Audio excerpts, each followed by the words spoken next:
The moment Silas Crowley tore open that letter, his hands were already shaking, not from cold, not from hunger, from rage. The words blurred together, but three of them burned clear enough to brand themselves behind his eyes. She married him. Clara Hennessy, the woman he had spent 2 years planning a future with, had walked down the aisle of the Millhaven church and given her hand to Donatello Graves. Rich, polished, everything Silas was not. And she had not even had the decency to tell him herself. He found out the way a man finds out his horse died, secondhand, from someone who assumed he already knew. He set the letter on the table. Then he walked outside and stood in the Montana wind until he couldn't feel his face anymore. That was 4 years ago, and Silas had made himself a promise that day, one he intended to keep. Before we go any further, if this is the kind of story that stops you mid-scroll and makes you forget what you were doing 5 minutes ago, then you belong right here with us. Hit that subscribe button so you never miss what's coming next. Drop a like and leave a comment telling us what city or country you're watching from. I genuinely want to know how far this story travels. Now let's go back to Montana, 1883, and the morning that changed everything. The letter from the Frontier Matrimonial Agency of Helena arrived on a Tuesday, which Silas would later decide was either the best or worst day of the week to receive life-altering news. Tuesdays had no ceremony about them, no warning. A man could be elbow-deep in fence repair one moment and holding his entire future in a muddy envelope the next. He had written to the agency 6 weeks earlier, wrote the letter 3 times, actually, crumpled up the first 2, and sent the third before he could talk himself out of it. The third draft was the most honest thing he had put on paper since his mother's eulogy. He had been careful about every word, deliberate. He knew exactly what he was asking for, and he knew exactly why, and he was not ashamed of either. I am a working rancher, he had written. I do not require beauty. I require reliability. Please find me a woman who is plain in appearance, capable in temperament, and unlikely to be turned by flattery or opportunity. I have been disappointed before by too much prettiness and too little substance. I do not intend to be disappointed again. He thought it was a reasonable request. He thought the agency would understand. The letter he received back confirmed his application had been accepted and that a suitable match had been identified. Her name was Evelyn Mercer, age 30, originally from Ohio. The agency described her as, and here Silas had read the words twice to make sure he was understanding correctly, a woman of practical education, settled temperament, and modest presentation. Modest presentation. That was the phrase that settled him. It sounded exactly like what he needed. He folded the letter into his shirt pocket and went back to mending the east fence, already calculating how many weeks until she arrived by rail. He did not tell anyone about the arrangement, not his nearest neighbor, Dale Putnam, who would have had opinions, not the widow Hartley who ran the dry goods store and made it her business to know everyone else's. He told no one, which meant that on the morning of October 14th, when Silas hitched his wagon and drove the 9 miles to the Millhaven rail station, every person he passed on the road simply thought he was going in for supplies. He was fine with that. The train from the east was running late. It always ran late. Silas stood on the platform with his hat in his hands, turning the brim slowly, watching the horizon where the tracks bent around the tree line. There were 3 other people waiting, a boy of about 12, a man in a city suit who kept checking a pocket watch with the anxious energy of someone who had somewhere better to be, and the station master, Abe Fowler, who had been watching the same stretch of track for 30 years and had developed a facial expression of such complete indifference that he appeared to be sleeping while standing. Silas had worked out what he would say. Simple greeting, practical. He would introduce himself, help her with her bags, explain the ride back to the ranch, outline what her general responsibilities would be. He would be respectful. He would not be warm, exactly, because warmth in his experience created expectations, and expectations led to the specific kind of pain he had spent 4 years engineering his life to avoid. He had it planned out. He heard the train before he saw it, the low rumble working up through the platform boards and into the soles of his boots. Then the whistle. Then the gray smear of smoke above the tree line, growing larger, and finally the locomotive itself hauling itself into view like something enormous and tired and determined. The train groaned to a stop. Silas put his hat back on his head and straightened up. Passengers stepped down from the nearest car. The businessman first, talking already to someone still on the train, then a family with too much luggage and a crying infant, then an older man with a walking stick who took the steps very carefully. Silas watched each one with half his attention and kept the other half on the door. Then a woman appeared at the top of the steps. She was carrying her own bags, both of them, one in each hand, and she stepped down onto the platform with a steadiness that suggested she had practiced stepping down from things. She wore a dark gray traveling dress that had seen a great deal of use without apology. Her hair was pinned up beneath a hat that was practical rather than decorative. She was not small, she was not frail. She scanned the platform with the kind of quick, assessing look that a person uses when they have arrived somewhere they have never been before and intend to understand it immediately. Her eyes landed on Silas. He was not entirely sure what he had expected. Someone smaller, maybe. Someone who stood with her shoulders drawn in the way women sometimes did when the world had taught them to take up less space. Someone, he realized now with a faint, uncomfortable clarity, who looked like she needed something. This woman did not look like she needed anything. She walked toward him with her bag still in her hands and stopped 2 feet away. She had gray eyes. They were looking at him with an attention that was not unfriendly, but was also completely unimpressed. "Silas Crowley," she said. It was not a question. "Yes, ma'am." "Evelyn Mercer." She set one bag down and offered her right hand. He shook it. Her grip was firm in the matter-of-fact way of someone who did not think handshakes required performance. "I have a trunk in the cargo car. If you'll tell me where your wagon is, I can manage the bags while you see to the trunk." He blinked. "I can take the bags." "You don't need to." "I know I don't need to." She considered this for a moment. Then she picked the bag back up. "All right. Wagons which direction?" He pointed. She started walking. Silas stood there for exactly 2 seconds with his hat still on and his hands doing nothing, and then he went after her. The station master, Abe Fowler, watched all of this without expression. Later, over supper, he would tell his wife that the Crowley man had brought a wife home and that the wife appeared to be the kind of woman who knew what she was about. His wife would ask if she was pretty. Abe would think about it for a long moment and say, "That's not exactly the word I'd reach for." His wife would press him on what word he would reach for. He would think about it some more and say, "Certain, she looked certain." He was not wrong. The ride back to the ranch covered 9 miles of rutted road, and Silas had planned a quiet, efficient conversation about the property and what she would find when she arrived. He got 3 sentences in before Evelyn interrupted him. "How many head of cattle?" He blinked. 41. "Breeding stock or beef?" "Both. 12 breeding heifers, 4 bulls, the rest beef cattle." "What breed?" "Mixed. Mostly Hereford with some shorthorn crossed in." She nodded and looked out at the passing land with the focused expression of someone filing information away. "What's your water situation?" "Creek runs through the north pasture, spring-fed. It's reliable." "Does it freeze?" "Edges sometimes, not deep enough to cut off access." "Winter hay supply?" He looked at her sideways. Are you inventorying the ranch?" "I'm trying to understand what I'm arriving at," she said. She turned and looked at him directly. "You wrote to an agency asking for a practical woman. I'm assuming that means you'd prefer I arrive with some grasp of your operation rather than waiting until spring to learn the basics." He did not have an answer for that. "So," she said. "Winter hay. 3 months' supply," he said. "Maybe 4 if the winter runs mild." "It won't," she said. "Not this year. The signs have been reading cold since August." He looked at her. "What signs?" "Woolly bear caterpillars. The black bands were twice the normal width. Squirrels started caching 3 weeks earlier than last year. The geese moved south by the end of September instead of mid-October." She paused. "I grew up on a farm in Ohio. You learn to watch things." Silas turned back to the road. He had expected quiet. He had expected a certain amount of, not invisibility, exactly, but something close to it. A woman who would settle into the background of his life without disrupting the particular silences he had arranged there.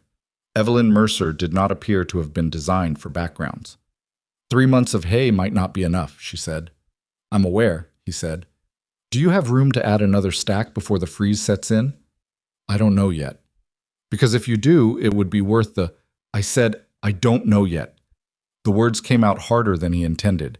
He heard them land and kept his eyes on the road. A beat of silence.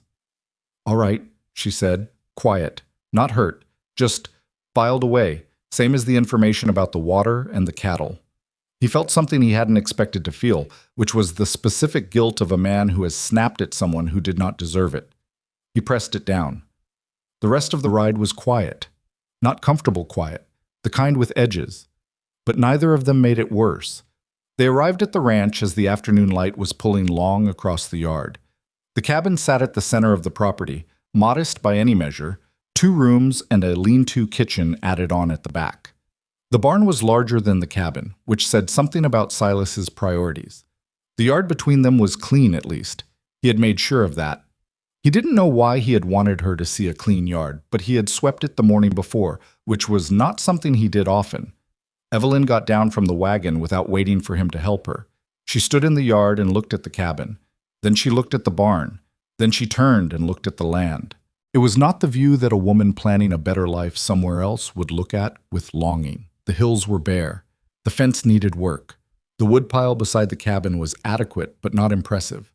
"It's a working place," Silas said, because he felt he should say something. "Yes," she said. "That's what it is." She did not say it like a complaint. She said it like she was confirming information. "I'll start a fire and look at the kitchen. Where do you want these bags?" He told her. She went inside. Silas stood in the yard alone for a long moment, listening to the wind come across the open ground, and felt the strange, weightless sensation of being in a situation he had engineered completely and understood not at all. He had wanted plain. He had gotten something else entirely, and he couldn't yet name what it was. But it was watching him from behind a pair of gray eyes, and it had already asked him 14 more questions than he was prepared for. Inside the cabin, he heard a cupboard open, then a pause, then the sound of things being moved around with quiet, efficient attention. He picked up her trunk and carried it to the door. The night passed without incident. They ate supper, salt pork and cornbread, which was what he had, without much conversation. She did not appear to need conversation the way some people did, to fill silence like water fills low ground. She looked around the cabin during the meal without making it obvious she was assessing it. Afterward, she washed the dishes before he thought to do it himself. He showed her the second room, which he had cleaned and put a new candle in. It was small. The mattress was old but solid. He had made the bed that morning, which was also not something he did every morning. "It's fine," she said. She was not being generous. She genuinely appeared to find it fine. She closed the door, and Silas stood in the main room listening to the fire settle and the wind press at the window glass. He thought about the 14 questions she had asked him on the road.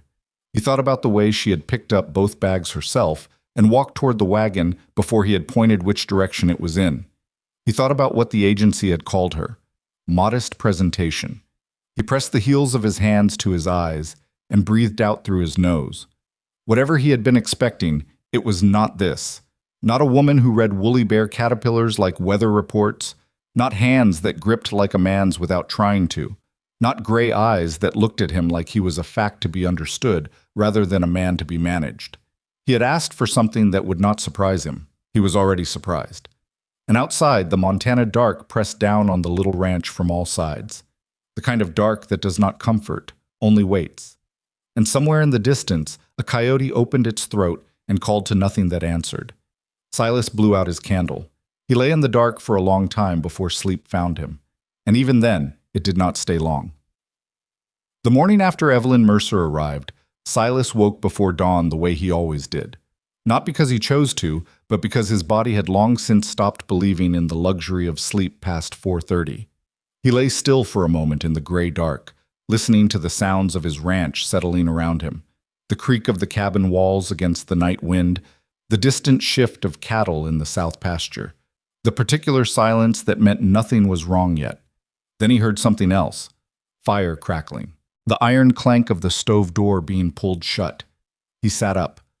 By the time he dressed and came out of his room, Evelyn was already standing at the kitchen stove with her sleeves rolled to the elbows, stirring something in the cast iron pot that had spent the last 3 months holding dust and an old spoon he'd forgotten to clean. The fire she'd built was better than the one he usually made, tighter, more even, the kind that would hold heat longer without needing constant attention. The cabin smelled different. Not perfume, not anything soft. It smelled like rendered fat and black pepper and something he couldn't immediately name. He stood in the doorway. She did not startle when she heard him. She just said, without turning, "I found salt pork in the crate under the window and some dried beans that have been there long enough to have opinions about it. I soaked them last night. They should be edible." "You were up before me." "Yes. It's before 5. I'm aware of what time it is." She turned then and looked at him. Her hair was already pinned up and her dress was changed to a working one, dark blue, worn at the cuffs. "You have a rooster." "He doesn't always cooperate." "He cooperated this morning." She turned back to the stove. "Sit down if you want to. It'll be another 10 minutes. Silas sat down at the table without meaning to. It was the way she said it, not as a command exactly, but not as an invitation either. Just a statement of the situation. He sat because it was the sensible thing to do, and she had stated it sensibly, and he was still tired enough that his usual resistance hadn't fully loaded itself. He watched her work without speaking. She moved in the kitchen the way someone moves in a space they have already measured in their head, not rushing, not wasting motion.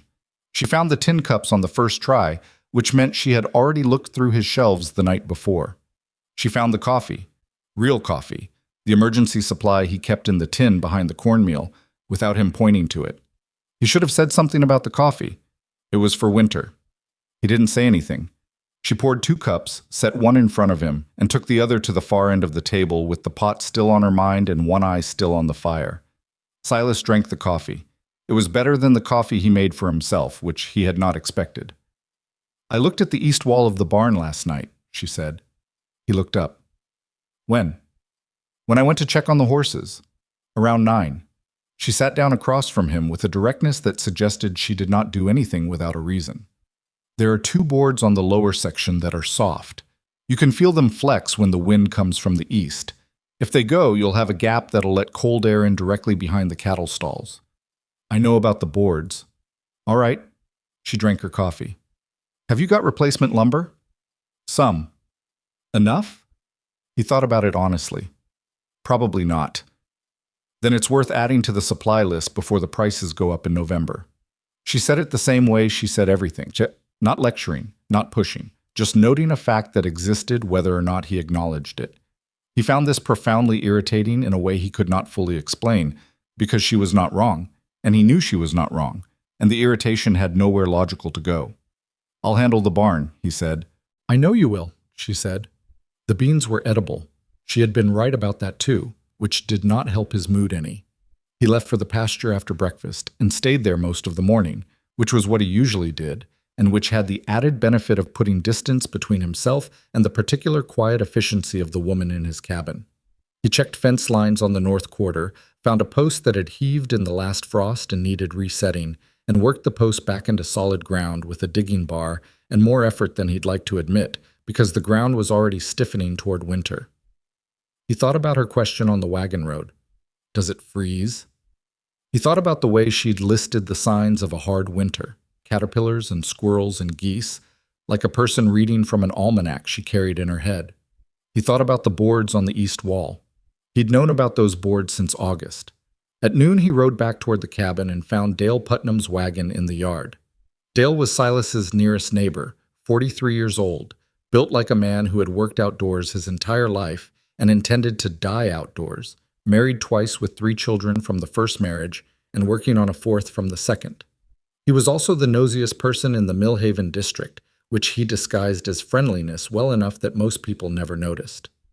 Dale was standing in the yard talking to Evelyn. Not at her, talking to her. There was a difference, and Silas noticed it immediately. Evelyn was holding a bucket of water that she appeared to have been carrying somewhere when Dale arrived, and she had set it down and was listening to him with the same focused, assessing attention she had given the landscape on the road into the ranch. Dale was talking with his hands, which meant he was either telling a story or selling something. Silas got down from his horse. "There he is," Dale said, turning. He had a grin that he deployed constantly, like a man who had decided early in life that looking happy was good policy. "Silas, your wife was just telling me about the hay situation." Silas looked at Evelyn. She looked back at him with an expression of absolute innocence, which he did not trust. "What about it?" he said. She says you might be short if the winter runs hard. I've got some surplus from the south fields. Good hay. Didn't mold this year. I could let it go at a fair price before I sell it to Graves." Dale paused, clearly waiting to see if the name landed the way he expected it to. It did, but Silas had had 4 years of practice not showing that. "How much are you asking?" "I told your wife the number." "I'm asking you," Dale told him. It was fair. Closer to generous, actually, though Dale would not have wanted it described that way. Silas looked at the hayfield visible beyond Dale's wagon, calculating. Then he looked at Evelyn, who was looking at nothing in particular and clearly waiting to see what he would decide. "I'll need a few days," Silas said. Dale nodded. "Don't take too many. I'll give you until Friday." After Dale left, Silas stood in the yard and didn't say anything for a moment. Evelyn picked up the bucket and started walking toward the vegetable patch, which was dormant now, brown and finished, but which she appeared to have decided needed water anyway. He fell into step beside her without planning to. "You told him about the hay," he said. "He asked how we were settling in. I answered honestly." She did not sound defensive. She sounded like someone explaining weather. "He's the most talkative man in the county." "I noticed that." "Anything you say to Dale Putnam is county news by Thursday morning." She poured the water along the edge of the garden bed and looked up at him. "I told him you were considering supplementing your hay supply before winter. That's not a secret. It's a practical concern. If it becomes county news, the news is that you're a rancher who thinks ahead." She paused. "Is that the part that bothers you?" He opened his mouth and then closed it. She went back to the cabin. Silas stood by the empty garden bed with his hands at his sides, and the particular feeling of a man who has been outmaneuvered by simple logic and cannot argue with any piece of it. He bought the hay from Dale on Thursday. He did not tell Evelyn he had decided until he came back with the wagon loaded, and she said, "Good," and went back to what she was doing, which was mending a split in the harness leatherwork that he had been meaning to get to since September. This was the shape of the first 2 weeks, a kind of low-grade friction between two people who were not sure what they owed each other or how close to stand. Not unfriendly, not warm. Something in between that did not have a clean name yet. Evelyn did not ask for much. She did not ask for praise, did not seem to need the particular kind of acknowledgement that Silas had observed some people required before they could function properly. She worked, and she observed, and she occasionally said something quietly practical that lodged itself in his mind and stayed there. She did not talk about Ohio. She did not talk about why she had come west or what she had left behind, and he did not ask, because asking would have required him to offer the same information in return, which he was not prepared to do. But the ranch noticed her. Livestock noticed her first, the way animals do, without ceremony, without needing to be impressed. The horses stopped pulling at their leads when she came into the barn after the 3rd day.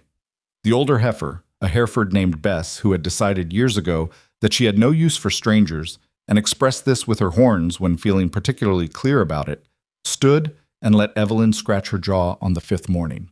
Silas saw this from across the barn and did not say anything, because he did not have anything useful to say. The 2nd week brought the first real cold snap, temperatures dropping 20 degrees in a single afternoon with a wind off the northern ridge that came in mean and stayed mean. Silas was in the barn when it hit, reinforcing the east wall boards. Evelyn had been right about the lumber. He'd gone into Millhaven for more, and he could feel the temperature change in his fingers before the wind sound even reached him. He came in for supper to find the cabin warmer than it should have been, the fire built higher than he usually ran it but burning clean without waste, and something on the stove that smelled like it had been cooking most of the afternoon. Not salt pork, something different. "What is that?" he said. "Chicken and root vegetables." Dale Putnam's wife sent over 2 chickens this morning when she stopped to return the pattern book she apparently borrowed from the woman who lived here before. "I didn't know you had a neighbor who returned borrowed things." "Neither did I," he said, which was almost true. Mary Putnam returned things, but only because Dale couldn't keep track of what had left the house, and she had learned to manage his borrowing habits with strict accounting. He sat down and ate, and it was better than anything he had cooked himself in 4 years. Not because she had done anything elaborate, because she had paid attention to it, which was something he rarely did with food. He cooked the way he did most things alone, efficiently and without sentiment. He ate 2 full plates. She ate her portion without comment and then got up and washed the dishes. He should have washed the dishes. "I can do that," he said. "You can next time," she said. He sat at the table with the strange domestic reality of the situation pressing down on him. This was not what he had planned. He had planned for something quieter, something that required less attention, less awareness. He had planned for a woman who would be there in the practical sense without being present in the way Evelyn Mercer was present, which was completely and without apology. 3 days later, Mary Putnam came back. This was not unusual. Mary Putnam made a social call the way a doctor makes rounds, methodically and with her own diagnostic purposes.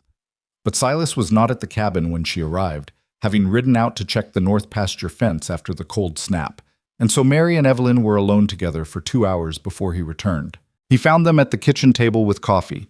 This should not have surprised him. It surprised him. Mary Putnam was a tall woman with strong opinions and the unusual quality of making those opinions sound like simple observations.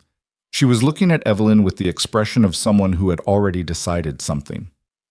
"Your wife," Mary said, when Silas came in and took his boots off by the door, "knows more about pasture rotation than my husband does. I want you to know I mean that as the highest compliment I can offer." "She knows a fair amount about several things," Silas said carefully. "She also thinks you're underutilizing the western field." He looked at Evelyn, who appeared very interested in her coffee cup. "Does she?" he said. "The soil on the western slope looks richer than you're letting it earn," Evelyn said without looking up. "It's been fallow 2 seasons. That's probably 1 season longer than it needed. I've been managing that field for 11 years. I know." She looked up now. "I'm not saying you've been wrong. I'm saying there might be room to do more with it." Mary Putnam looked between them with the expression of a woman watching a very interesting play from excellent seats. "I'll look at the field," Silas said. "That's all I said," Evelyn said. He looked at the field that afternoon. He walked it for 40 minutes in the cold, digging at the soil with the heel of his boot in several places, looking at what came up. Then he rode back to the barn and unsaddled his horse and stood there in the dim cold of the barn for a while. The soil on the western slope was richer than he was letting it earn. He had known this. He had not done anything about it because doing something about it required time and planning and energy he had spent on other problems, and it had been easier to leave the field alone than to decide what to do with it. And he had never had anyone look at his land with fresh eyes and say the obvious thing plainly. He went inside for supper. "The western field," he said, sitting down. Evelyn was already at the stove. She waited. "What would you do with it?" She was quiet for a moment, not performing the pause, actually thinking. Then she said, "Split it. Winter wheat on the upper half where the drainage is better. Let the lower half run as pasture rotation beginning in spring." She paused. "The wheat would give you a cash crop you don't currently have." He sat with this information. It was a good idea. It was a straightforward, practical, good idea that he should have thought of himself and hadn't. "That's 2 projects for 1 man to manage," he said. "Yes," she said. "It is." A beat. "I'd need help," he said. "I know," she said. "I'm here." He was not sure what to do with that. He ate his supper. She ate hers.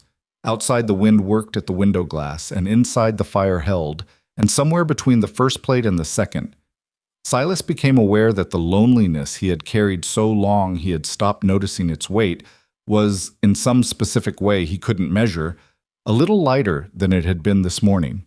He did not name this. He was not ready to name things. It was 10 days later that something happened which Silas would later mark, privately and without ceremony, as the moment the ground shifted beneath him in a way that could not be shifted back.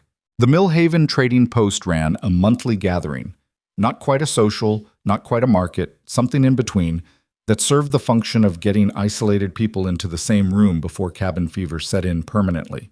It was held on the last Saturday of October, and Silas went because he needed to order winter tack and could not do it by mail. He did not consider not bringing Evelyn, which surprised him when he thought about it later. She wore the same dark gray traveling dress she had arrived in, cleaned and pressed, with a different collar. Her hair was up in a style that was simple without being careless.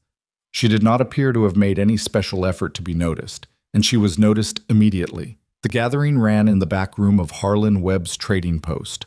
Harlan being a man who had discovered early that commerce was easier when people were relaxed, and who kept a good fire going and a barrel of cider on a stand beside the door for this reason.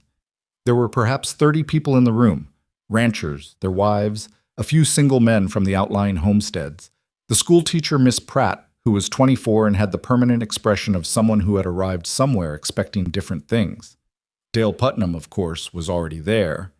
He had apparently told half the room that Silas Crowley had taken a bride, because Silas and Evelyn had not been inside 2 minutes before people were angling toward them with a sociability that was at least partially curiosity in a hat. Evelyn handled this in a way that Silas had not anticipated and could not have predicted. She did not perform. She did not work hard at being likable. She simply talked to people the way she talked to everything, directly, without decoration, with genuine interest in whatever they actually knew. Within 20 minutes, she was deep in a conversation with a rancher named Hobart Finch about the relative merits of Hereford versus Shorthorn breeding programs, and Hobart Finch had 40 years of cattle experience and was not a man who talked seriously about livestock with people he didn't respect. Silas watched this from across the room over his cider. He watched Hobart Finch nod at something Evelyn said.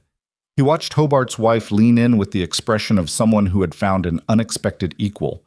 He watched the school teacher, Miss Pratt, join the conversation, not about cattle, but about something else, something Silas couldn't hear, and Evelyn shift to meet it without appearing to shift at all.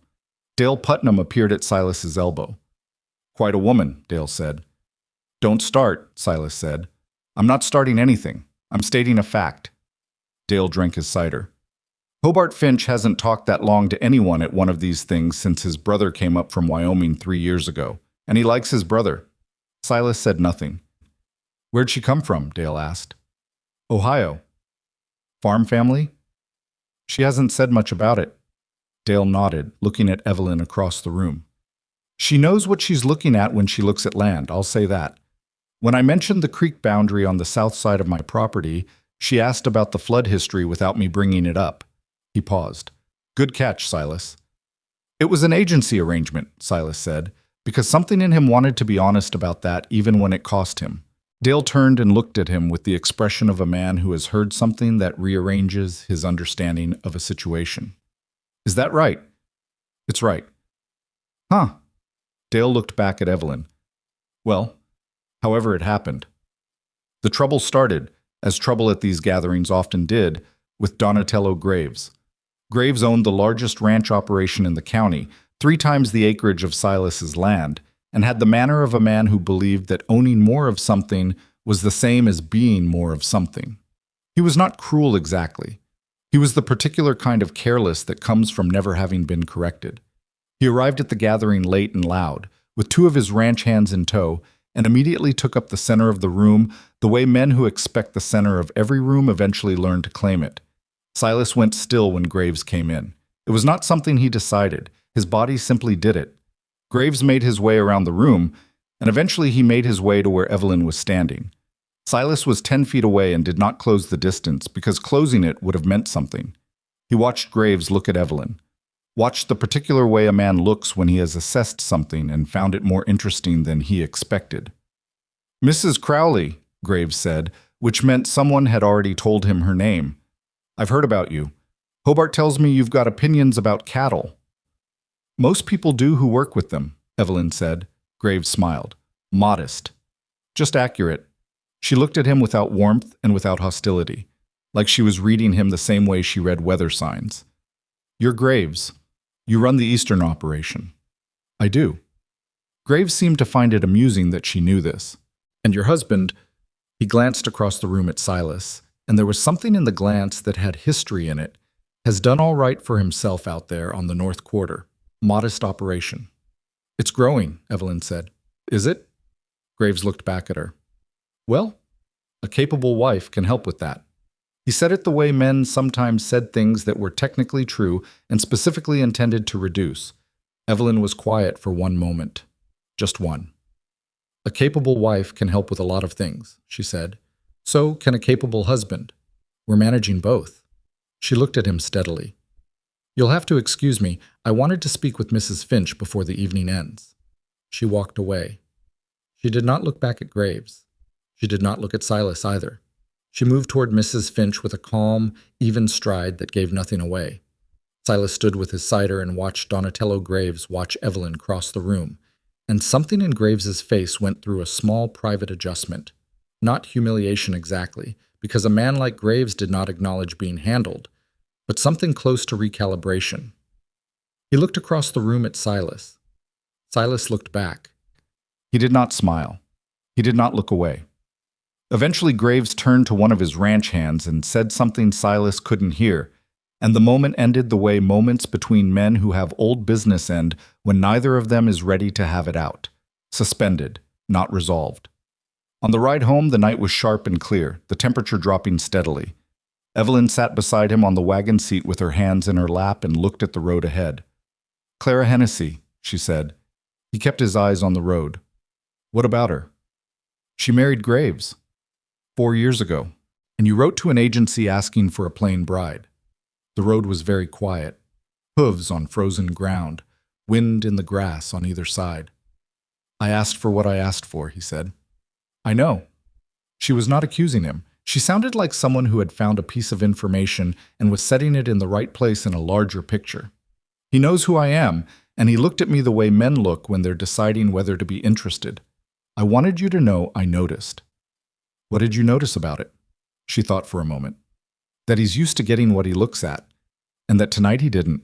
She paused. "I also noticed you didn't come across the room." He tightened his grip on the reins. "Did you need me to?" "No." Her voice was even. "That's what I'm telling you. I didn't need you to." A beat. "But I noticed you didn't." He had no answer for that. He drove home through the cold and the dark, and she did not bring it up again. Inside the cabin, he put the horse away while she built the fire up and put water on for the night. When he came back in, the cabin was warm and the lamp was lit on the table, and she was at the window looking out at the dark for no reason he could name. "I should have come across the room," he said. She turned, looked at him. "Not because you needed it," he said, "because it would have been the right thing." She studied him with those gray eyes for a moment that lasted longer than a moment. Then she nodded, once. Not forgiving him exactly, just receiving what he'd said and placing it where it belonged. "Good night, Silas," she said. She went to her room. He stood in the warm cabin for a long time after her door closed, listening to the fire and the wind and the specific quality of a silence that had changed its character from the silence of 2 weeks ago. It was still quiet, but it was populated now with things that had been said and things that hadn't been. And the difference between the two was getting harder to ignore. He was building something in his mind, though he couldn't yet say what it was. Every day she showed him another corner of herself. Not intentionally, not for his benefit, but simply because she was here and she was working, and she could not do either of those things without being visible. And he was watching. He had not decided to watch. He simply was. The western field, the hay, the east wallboards. Hobart Finch nodding at something she said. The particular way she walked away from Graves. Silas went to bed. He lay in the dark thinking about Clara Hennessy for the first time in months, and realized, in the specific, uncomfortable way that real things reveal themselves, that what he had missed for 4 years was not Clara. He had missed what he thought Clara was going to be. A fixed point, a certainty in an uncertain life. He had confused that longing with love. He did not know what this revelation meant for the woman sleeping in the next room. He did not know what it changed. He only knew that it changed something. Outside, the first snow of the season came down without announcement, light, exploratory, the way first snows come in Montana, testing the ground. By morning, it would be gone. But it had come.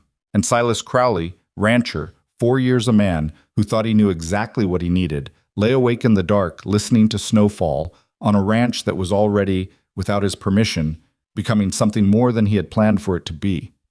The snow that came that first night left by morning, the way Silas had known it would.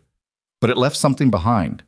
Not cold exactly, not yet, but the suggestion of cold, the way a country changes its posture before a hard season, and anyone who has lived through enough of them learns to read the shift. Evelyn read it. He came out of his room that next morning to find her at the table with a piece of paper and a stub of pencil, writing in a hand that was small and even and slightly left-leaning. She did not look up when he came in. "I'm making a list," she said. "Of what?" "What needs doing before December?" She kept writing. "Sit down, I'll go through it with you." He poured his own coffee. She had made it already. She always had the fire going before him, and he had stopped feeling unsettled by this and started simply accepting it as a feature of his mornings now, and sat across from her. She turned the paper and slid it toward him. He looked at the list. It was long. Not long in the way of someone who had added things carelessly, but long in the way of someone who had walked the property in their mind and noticed everything. The east wall boards, which he had repaired, he noted, and which she had noted too, checking it off with a small efficient line. The root cellar latch, which had been loose since summer, and which he genuinely had not thought about in 2 months. The gap under the barn door on the north side. The harness. Mended. Another checkmark. The chicken coop insulation. The window in the back room that didn't seat properly in its frame and let a thread of cold air in at the top corner when the wind came from the northwest. He had known about that window for 2 winters. "This is my ranch," he said. She looked at him. "I know. I've been managing it. I know that too." Her voice was even. Not backing down, not pushing. "You've been managing it alone. I'm not saying you've done it wrong. I'm saying you've got 2 people now, and if you'll let me know which items you want to handle yourself, I'll take the others." He looked at the list again. Counted items. There were 19. "Some of these I've been meaning to get to," he said. "I figured. The window especially. It lets in a lot of cold." He pushed the paper back across the table. "Take the window. And the root cellar latch. The coop insulation I'll do Saturday." He paused. "What's this last one? The marks by the creek crossing?" "The stepping stones on the east bank have shifted. 2 of them are loose. When the creek freezes and thaws, a loose stone can heave out completely, and the crossing becomes dangerous for the horses." She wrapped both hands around her cup. "I noticed it last week when I went to check the water level." "You went to the creek?" "I wanted to see the north end of the property." He had not told her to stay near the cabin. He had not thought he needed to. The realization that he had not thought he needed to, because it had not occurred to him that she would simply walk to the far end of his land on her own initiative and inspect the creek crossing, sat somewhere between startling and not startling at all. He was getting used to the feeling. "The stones can wait until the ground firms up," he said. "Easier to reset them when the freeze has set in proper." She nodded, picked up her pencil, made a note.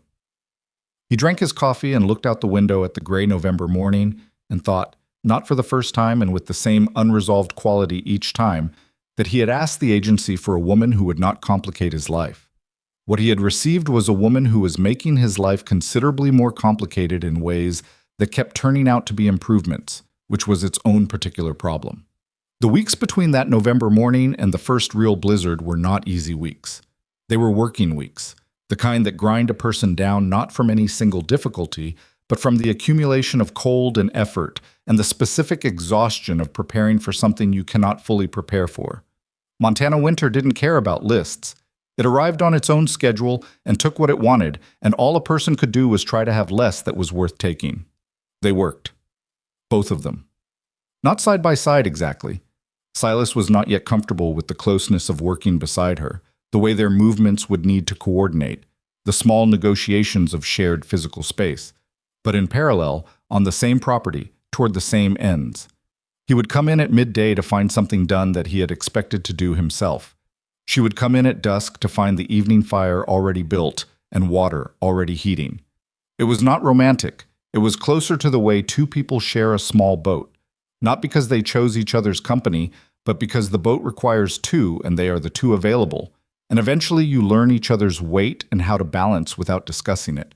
But it was building something. Silas felt this even when he couldn't name it. The first real test came from an unexpected direction. Hobart Finch rode in on a Wednesday morning, which was not unusual. Hobart made the circuit of his neighboring ranches periodically, checking in the way old-time ranchers did, partly out of genuine neighborliness, and partly because isolation had a way of going bad quietly if nobody looked in. He came with 2 things: a pair of extra fence pliers he'd picked up at the trading post for Silas at his request, and news. He sat at the kitchen table and accepted coffee from Evelyn and said, without particular drama, "Graves is moving his herd south 3 weeks early." Silas set down his cup. "Why?" "Says he got information the winter will hit harder than usual on the northern range." Hobart looked at his coffee. "He's bought up 3 grazing rights in the valley already this week. Fast and quiet, the way Graves does things. What grazing rights? Including the Harmon Stretch. The Harmon Stretch was the 15-acre valley pasture that bordered Silas's western field on the south end. He had been planning to approach Old Harmon about a grazing agreement in the spring, once the wheat was in. With Graves holding that land, the western expansion was complicated in ways that would take time to work around. When did Harmon sell? Silas said. Monday. Hobart looked uncomfortable.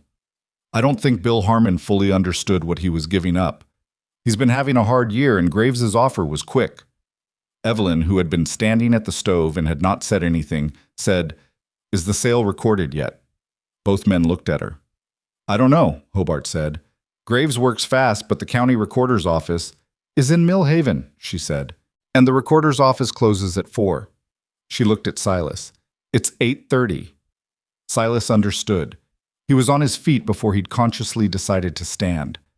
I'd need to know what I'm filing. There's nothing to record unless you have an agreement with Harmon, Evelyn said. She turned from the stove fully now. Do you have anything in writing? Any past arrangement? Any letter? Anything with Harmon's name on it? There was a conversation 2 summers ago about maybe working something out. Did he write to you afterward? Silas went to the desk in the corner.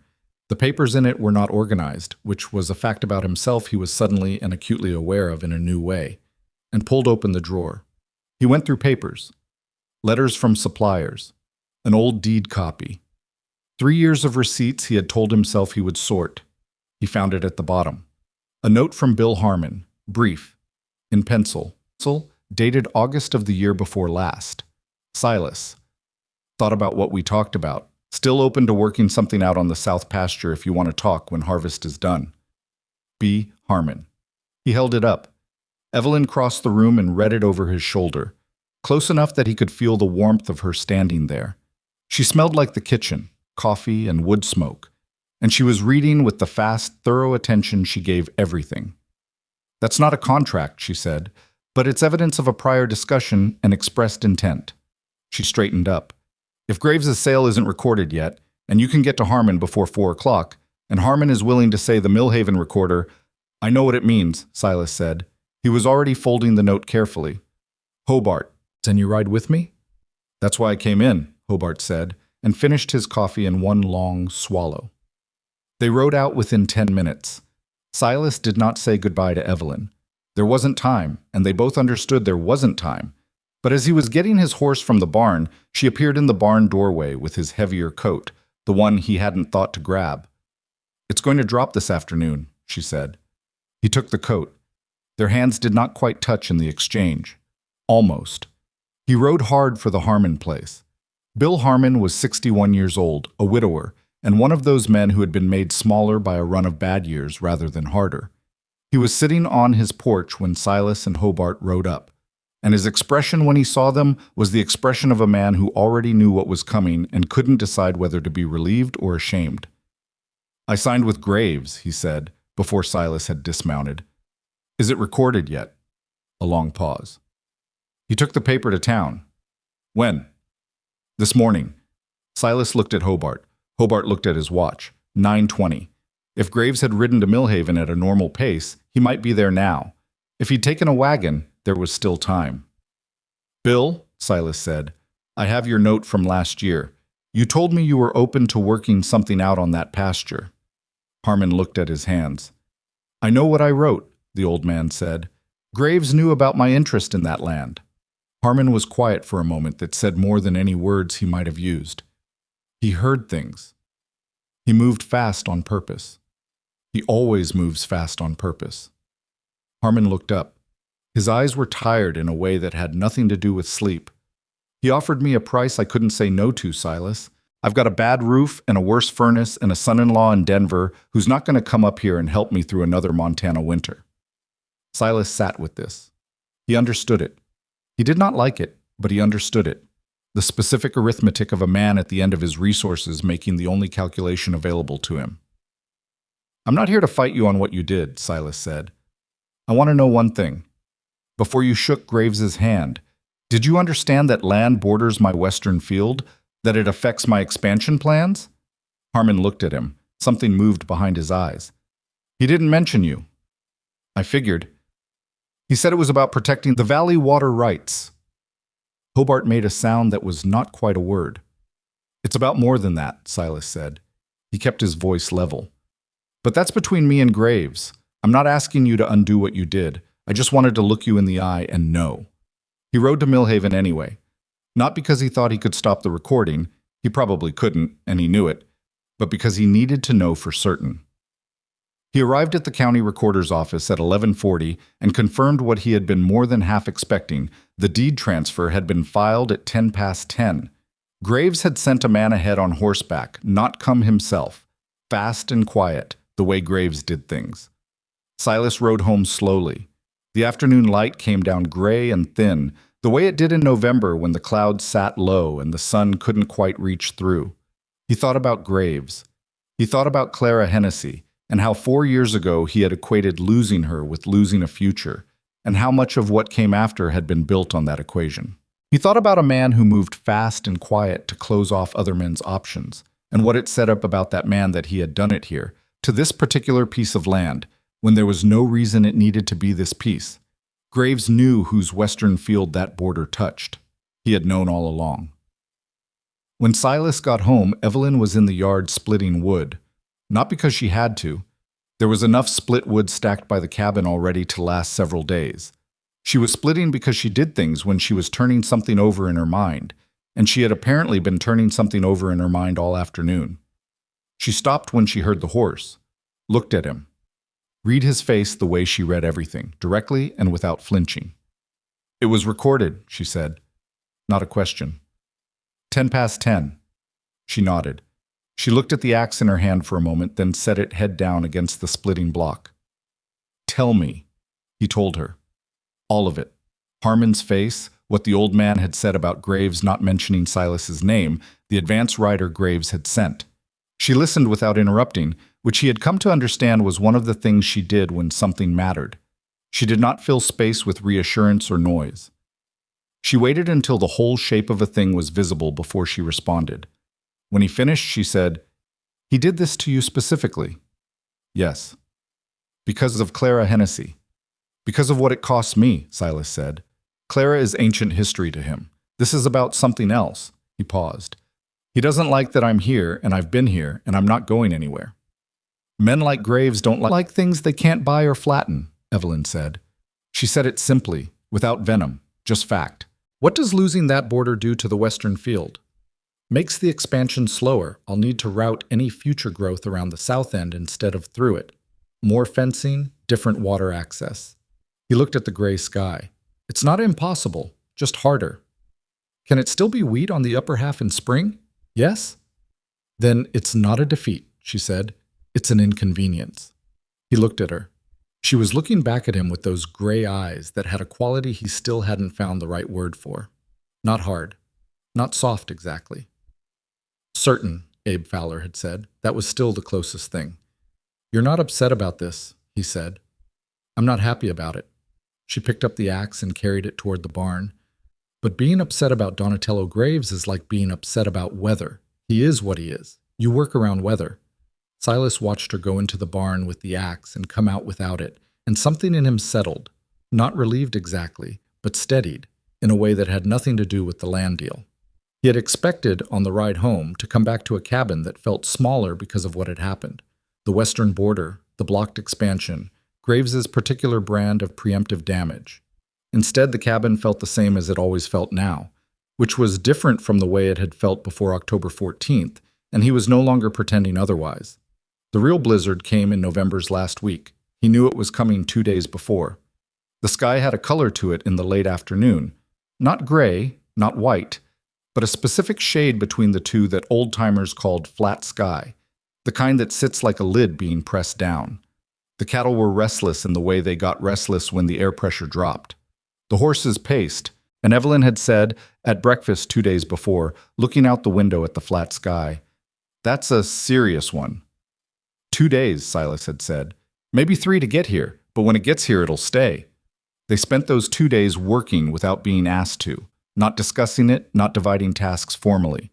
They simply moved through the preparation the way two people move when they understand the same thing and have been living alongside each other long enough to anticipate each other's next step. He reinforced the barn doors. She moved extra feed to the interior stalls so they wouldn't need to breach the full barn exposure in the worst of the storm. He checked the cattle's shelter situation on the north pasture and drove 3 of the most vulnerable animals into the main barn. She brought in enough firewood to stack floor to ceiling along the inside wall of the lean-to kitchen so they could resupply the cabin fire without going fully outside. She also made 3 days' worth of food that could be reheated with minimal fire use. A large pot of bean soup, a sealed crock of rendered fat and dried meat, 2 loaves of dense bread that she wrapped in cloth and set on the cold shelf in the back room. He noticed all of this. He did not comment on it, because commenting would have required him to explain what exactly he was noticing, which was that she had thought about their survival with the same thoroughness and without the same drama that most people brought to the thought of survival. He noticed the loaves of bread in particular. He did not know why those specifically. The blizzard arrived on a Thursday night. It did not announce itself gradually. It arrived the way the worst ones do. Everything fine at 8 o'clock. Wind picking up at 9, and by 10 the storm was fully built and throwing itself at the cabin like it had a grievance. The temperature dropped 15 degrees in an hour. The wind was not the kind that pushed, it was the kind that pressed, constant and enormous, the kind that made the cabin walls sound like they were being tested. Silas sat up until midnight checking that the cabin was sound and the fire was banked properly for the night. Evelyn sat at the table by the lamp reading. She had a worn copy of a veterinary manual that she had produced from her trunk and returned to regularly, and he had long since stopped being surprised by its existence. At midnight, he told her the storm was going to hold through morning at least. "I know," she said, without looking up from the page. "You should sleep." "I will." She turned a page. "You should too. The heifer in the far stall, the breeding one. She's been off her feed 2 days. I didn't want to say anything before the storm because there was nothing to do about it, but I'd want to know if she goes into distress tonight." He looked at her. "You've been watching her." "She's your best breeding animal." "Of course I've been watching her." He sat down at the table across from her, something he did not always do in the evenings. He usually took himself to his own room after the fire was banked, because sitting at the table meant the possibility of conversation. And conversation was still something he approached with the wariness of a man who had decided that the less he said, the less he risked. But he sat down now. "Evelyn." She looked up. "The animal's name is Bess," he said. A pause. "I know her name." "You keep calling her the heifer." She set the book down. "I call all of them by description because I wasn't sure which names you'd given which animals, and I didn't want to get it wrong and have you think I wasn't paying attention." He stared at her. "I'd have told you their names. You'd have told me if I'd asked." She looked at him steadily. "Silas, there are a lot of things you'd tell me if I asked. You wait for questions before you offer information. I've noticed." This was accurate in a way that was uncomfortable to have said plainly at midnight during a blizzard. "The gray one in the east stall is Chester," he said. "The 2 beef steers in the north pen don't have names. The big Hereford cow with the split left ear is Margaret. The bull is called something inappropriate that I will not repeat." "Frank," she said. He blinked. "How do you know that?" "Dale Putnam told Mary and Mary told me. He thought it was hilarious." The corner of her mouth moved, just barely. He had seen that slight movement twice before and had been waiting each time for it to become an actual smile without success. "Frank is a reasonable name for a bull," Silas said, with more dignity than the subject warranted. "It's a terrible name for a bull." The corner moved again, and this time, it went further. Not a full smile. Something early in the process, something that changed her face in a way he had not been prepared for and could not immediately look directly at. He looked at the table. "I'll check Bess before I sleep," he said. "She'll probably be fine through the night. It's more that I'd want to know early if she isn't." She picked the book back up. "Wake me if something starts." He went to the barn at midnight, fighting the wind across the yard in a darkness so complete that he navigated by memory alone. The barn was loud with the storm, the structure absorbing and redirecting the wind's pressure, boards and beams doing their work with the sound of effort. The animals were agitated, moving in their stalls, but they were contained. He found Bess in the far stall. She was standing, which was good. He looked her over in the lantern light, checking her sides, her breathing, the set of her hips. She was uncomfortable. He could see it in her stance, the particular tension in her back end, the way she shifted her weight. He stood with his hand on her side for a long moment, feeling her breathe, thinking. Then he went back to the cabin and stood in the doorway of the main room. Evelyn had not gone to bed. She was still at the table with the book, but the book was closed now, and she had the particular look of someone who had been waiting without admitting they were waiting. "How is she?" she said. "She's not right," Silas said. "I think she might be early. She wasn't due until February." Evelyn was already on her feet. "Stress can do it," she said, pulling on her coat from the hook. "The storm, the drop in temperature." She looked at him. "What position is she showing?" "I couldn't tell clearly, but her back end tension is wrong." Evelyn pulled on her second boot and took the heavier scarf from the hook. "I need the lantern." He handed it to her.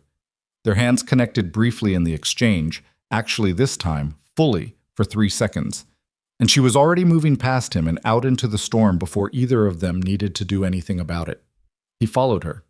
The wind hit them like a wall. The distance across the yard to the barn was not far, but in the storm it required purpose. You could not drift in that wind. You had to commit to each step against the resistance. She moved through it without hesitating, holding the lantern low to keep the flame alive, head down, shoulders set. Inside the barn, the animals were louder now. Something in the herd had registered Bess's distress, and the nervous energy was traveling. He went directly to Bess's stall, and Evelyn was right behind him. She set the lantern on the shelf above the stall and moved along Bess's side with both hands, reading the animal with her palms the way someone reads words, deliberately, with attention, needing the information. Bess shifted. Evelyn talked to her. Not words exactly. Low sound, steady rhythm, the kind of sound that worked on animals at the level of the nervous system rather than the mind. Bess stilled slightly. Evelyn's face in the lantern light was intent. She moved to the animal's back end, and Silas moved to hold Bess steady from the front. And in the barn, with the storm battering the walls and the animals restless in their stalls, the two of them worked. "She's early," Evelyn said, "and the calf is wrong. It's not positioned right." He looked at her over Bess's back. "Can it be corrected?" "Yes, but carefully." She looked up at him. "I've done this before, on my father's farm, twice." She paused. "I need you to hold her completely steady and keep the lantern high. Can you do that without moving?" "Yes," he said. "She's going to fight. You'll need to be stronger than she thinks she needs to be." "I understand." "This is going to take time," she said. "Real time. Your hands are going to hurt. The cold is coming in every time the door flexes, and I can't fix that." She looked directly at him. "Tell me now if there's any part of this you can't do." He looked back at her in the lantern light, with the blizzard loud around them, and Bess trembling against his hands, and the weight of the moment sitting solidly on both of them. "There's no part of this I can't do," he said. She nodded. "Once." And they began. What followed was not heroic in any way that stories usually mean heroism. It was not clean or dramatic. It was 45 minutes of cold and effort, and the specific kind of focus that drives everything out of a person's head except the task, the animal, and the other person in the room with them. It was Silas holding Bess with his full strength, arms aching, while Evelyn worked with a precision and steadiness that he could feel from 10 feet away. It was the lantern flickering twice when the wind found a gap in the barn wall, and Evelyn not flinching either time. It was Bess going down to her knees halfway through and the whole thing nearly stopping right there, and Silas talking to the animal. Not the way Evelyn did it. He didn't have that skill. But in the low, steady voice he used when a horse was about to bolt, the voice that said, "I know, and I'm here, and we are not done." And Bess steadying enough to continue. And then the calf was breathing. The sound it made was small and sudden and completely alive, and it hit Silas somewhere behind his sternum with a force that had nothing to do with reason. Evelyn sat back on her heels in the straw. She was breathing hard. Her hands were shaking, not from fear, he understood, but from the cold and the sustained effort. She looked at the calf, then at Bess, who was already turning to tend to the animal with the ancient automatic love of a mother who doesn't need to be told what the small thing beside her is. "All right," Evelyn said, quietly, more to herself than to him. Silas looked at her across the stall, and the lantern light was doing the thing it does in barns on winter nights, making everything close and warm in a circle and letting the dark take everything outside the circle. And she was the most completely present person he had ever been in a room with. He did not say anything. He reached across and put his hand over hers where they rested on her knee. Her hands were cold, colder than they should have been, the deep cold that comes from losing feeling gradually, without noticing. He wrapped both of his hands around both of hers. She did not pull away. She looked down at their hands and then up at him, and whatever she was thinking, she kept it. "Thank you," he said. He meant it for everything, the lantern, the steadiness, the knowing what to do. He meant it for the list on the paper that morning, and the hay, and the bread wrapped in cloth on the cold shelf. He meant it for all of it, though he only had the 2 words and they were not enough, and he said them anyway. She looked at him for a long moment. "You held her," she said, "the whole time." "Yes." "You didn't move." "You told me not to." She made a sound then. Not a laugh exactly. Something smaller and more real than a laugh. The corner of her mouth went all the way this time. All the way. He was still holding her hands when Bess nudged them both aside to get to the calf, and the moment broke open into the ordinary business of a newborn animal in a barn in winter. But Silas carried it with him back across the yard through the blizzard and into the cabin and through the rest of that long, loud night. He lay awake with the storm working at the walls and thought about a woman who had brought a veterinary manual in her trunk across 1,000 miles of rail to a ranch she had never seen. Thought about what a person packs in a trunk when they are preparing for a life that might require anything. He thought about the letter he had written to the agency, the specific and considered words. Plain in appearance, simple, predictable. He thought about what he had been afraid of and what he had thought the fear meant and what it had actually meant.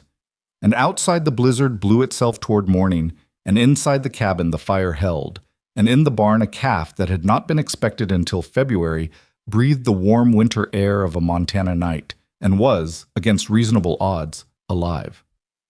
The blizzard broke on Saturday morning. Silas knew before he opened his eyes because the sound changed. The relentless pressing roar of the storm pulling back by degrees until what remained was ordinary winter quiet, the kind with depth to it, the kind that meant snow had settled and the world was reorganizing itself after the violence. He lay still for a moment, listening to that silence, and then he got up. Evelyn was already in the kitchen. She always was. He had stopped noting it as remarkable and had started simply registering it the way you register a fixed point. The creek is north, the barn is east, Evelyn is already in the kitchen. He came out and she handed him coffee without turning from the stove, and he sat down and drank it. "Bess and the calf?" he said. "I checked at 5, both fine. The calf was nursing." She paused. "She's a good mother." "She always has been." Evelyn turned and leaned against the counter with her own cup and looked at him with a directness that had stopped startling him sometime in the last 3 weeks, but still required a moment of adjustment. "You should name the calf." "I'll think on it." "You've been saying that since Saturday." "It's still Saturday." "It's a different Saturday." The corner of her mouth, not quite, but close. He looked at his coffee. There was something between them this morning that had not been there before the storm, before the barn, before 45 minutes of holding an animal still while the world outside tried to come through the walls. He could feel it the way you feel a change in the air before rain. Not the rain itself, just the atmosphere altered, the pressure different. He did not know what to do with it. He was not sure he was supposed to do anything with it yet. "I'll go clear the yard after breakfast," he said. "The north pasture fence will need checking. The wind was coming from the northwest. If any of the posts heaved, the cattle will find it before you do." "I know." "I'll take the east fence if you want to split the work." He looked up. "The drifts will be deep on the east side." "I have boots." "Evelyn, I have boots and a coat, and I've walked through snow before." She said it without sharpness. Just fact. The way everything she said was fact. The way she delivered information without the wrapper of emotion that most people needed around difficult things. "You can spend half a day on your own, or we can each take a section and be done by noon." He held her gaze for a moment. "Take the east fence," he said. She nodded and turned back to the stove. After breakfast, they went out into a world remade white and still. The drifts had come up against the barn wall on the north side to shoulder height, and the yard between the cabin and barn was filled with a smooth, unbroken surface that had a sculptural quality. The wind had shaped it before the cold locked it in place, and it held the shapes of its own violence now in frozen curves. Silas shoveled the path from the cabin to the barn first, working steadily, not rushing. When he looked up, Evelyn was already at the east fence line, a dark figure moving against the white, testing each post with her hands. He watched her for longer than was necessary to confirm she was managing. Then he went to the north pasture. The fence had held better than he'd expected. 3 posts were leaning, but none were down, and the cattle had bunched at the shelter end of the pasture and were intact. He spent 2 hours resetting the posts and checking the line, and when he came back to the yard, Evelyn was already there, clearing snow from the water trough with a long-handled scraper. "How was the east fence?" he said. "2 posts need attention, but nothing's down. I marked them with branches so you can find them when the ground thaws enough to reset properly." He looked at the marked fence line in the distance. Small branches stuck upright in the snow at 2 points, visible from here. He said. She scraped the last of the ice from the trough. The stepping stones on the creek crossing heaved, both of the loose ones. He had forgotten about the creek stones. She had not. "I'll get to them when the ground firms up," she said. "I know. I'm not pushing." She set the scraper against the trough and looked at him. "I'm keeping the list." Understood she was keeping the list for both of them. He understood this was not something she had decided, but something she was. The same way some people are the ones who remember to check whether there's enough flour before starting the bread, rather than discovering the shortage halfway through. He had been living alone long enough that he had stopped expecting anyone to keep the list. "There's a problem," she said. Something in her tone shifted. He waited. "The root cellar. I went in this morning to check the stores and the back wall has a crack." She looked at the snow-covered mound of the cellar door. It came in during the freeze. The ground moved and the lower stones separated. She paused. "It's not catastrophic, but if the next freeze goes deeper, and it will, the separation will widen. Once that wall goes, the temperature regulation goes with it. We'll lose what's stored." He stood in the cold and calculated. A failed root cellar in December meant losing their vegetable stores. The potatoes, the carrots, the dried beans, the sealed crocks of preserved food. It meant buying supplies through the winter at the trading post at winter prices, which were not summer prices, and it meant depending on the road being passable, which it would not always be. "How wide is the crack?" he said. "Width of my hand at the widest point. The mortar's crumbling on both sides. I'd need to repoint it." "Yes." "In December?" "Yes." She looked at him steadily. "I know it's not ideal timing." "Nothing about this is ideal timing." He pressed the heel of his hand against his eye for a moment, calculating, feeling the weight of it. The fence post, the creek crossing, now the cellar wall. The ranch had stored up its problems the way a barn stores hay, more than you think until you start moving it and realize the quantity. "I'll do it tomorrow if the temperature comes up enough," he said. "I can help," she said. "I've laid stone before." He looked at her. "My father's farm," she said. It was the second time she had mentioned the Ohio farm without expanding on it. He noticed, as he always noticed, and did not ask, as he never asked. "Not yet." "All right," he said. "Tomorrow." That night after supper, chicken again, the second of Mary Putnam's 2 birds, stretched with dried corn and the last of the garden onions, he found himself staying at the table later than usual. The storm had reshuffled something in the routine. The barn and the blizzard had moved things between them that had not moved in 6 weeks of shared living, and the evening felt different now, less like 2 separate people in the same space and more like a shared occupation of the same present moment. She was mending again. She mended in the evenings the way he oiled tack, methodically, working through a pile of things that needed attention, doing it without complaint because it needed doing and not for any other reason. I was working on the supply ledger, noting what the storm had cost and what would need replacing, and the lamp between them lit both of their work without either of them having to ask for it. "Tell me about Ohio," he said. She looked up.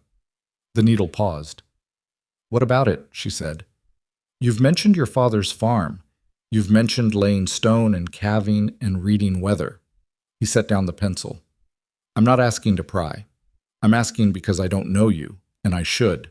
Something went through her face, not the closed, careful look she had worn the first week, but something more considered. She set down the mending. My father had 400 acres outside of a town called Delbert, she said. Good land. He worked it well. A pause. He had 3 daughters and no sons. He taught us all what he would have taught sons. Is that why you know what you know? Partly.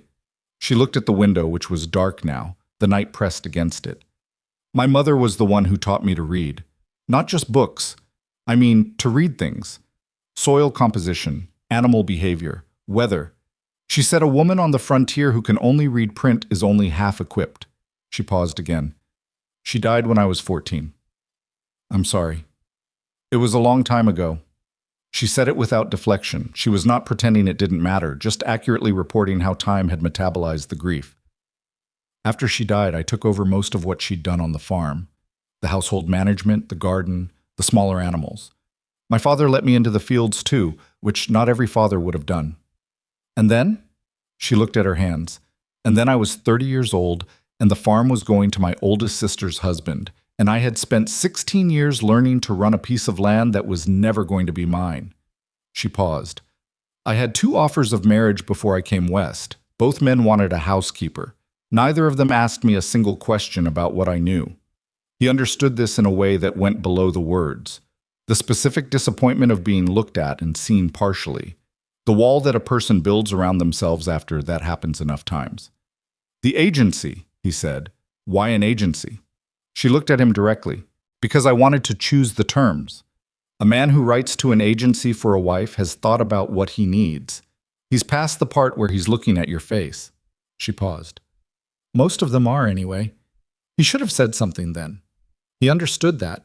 He knew, with the clarity of a man who has spent too many years being honest with himself in the dark, that this was a moment that required honesty.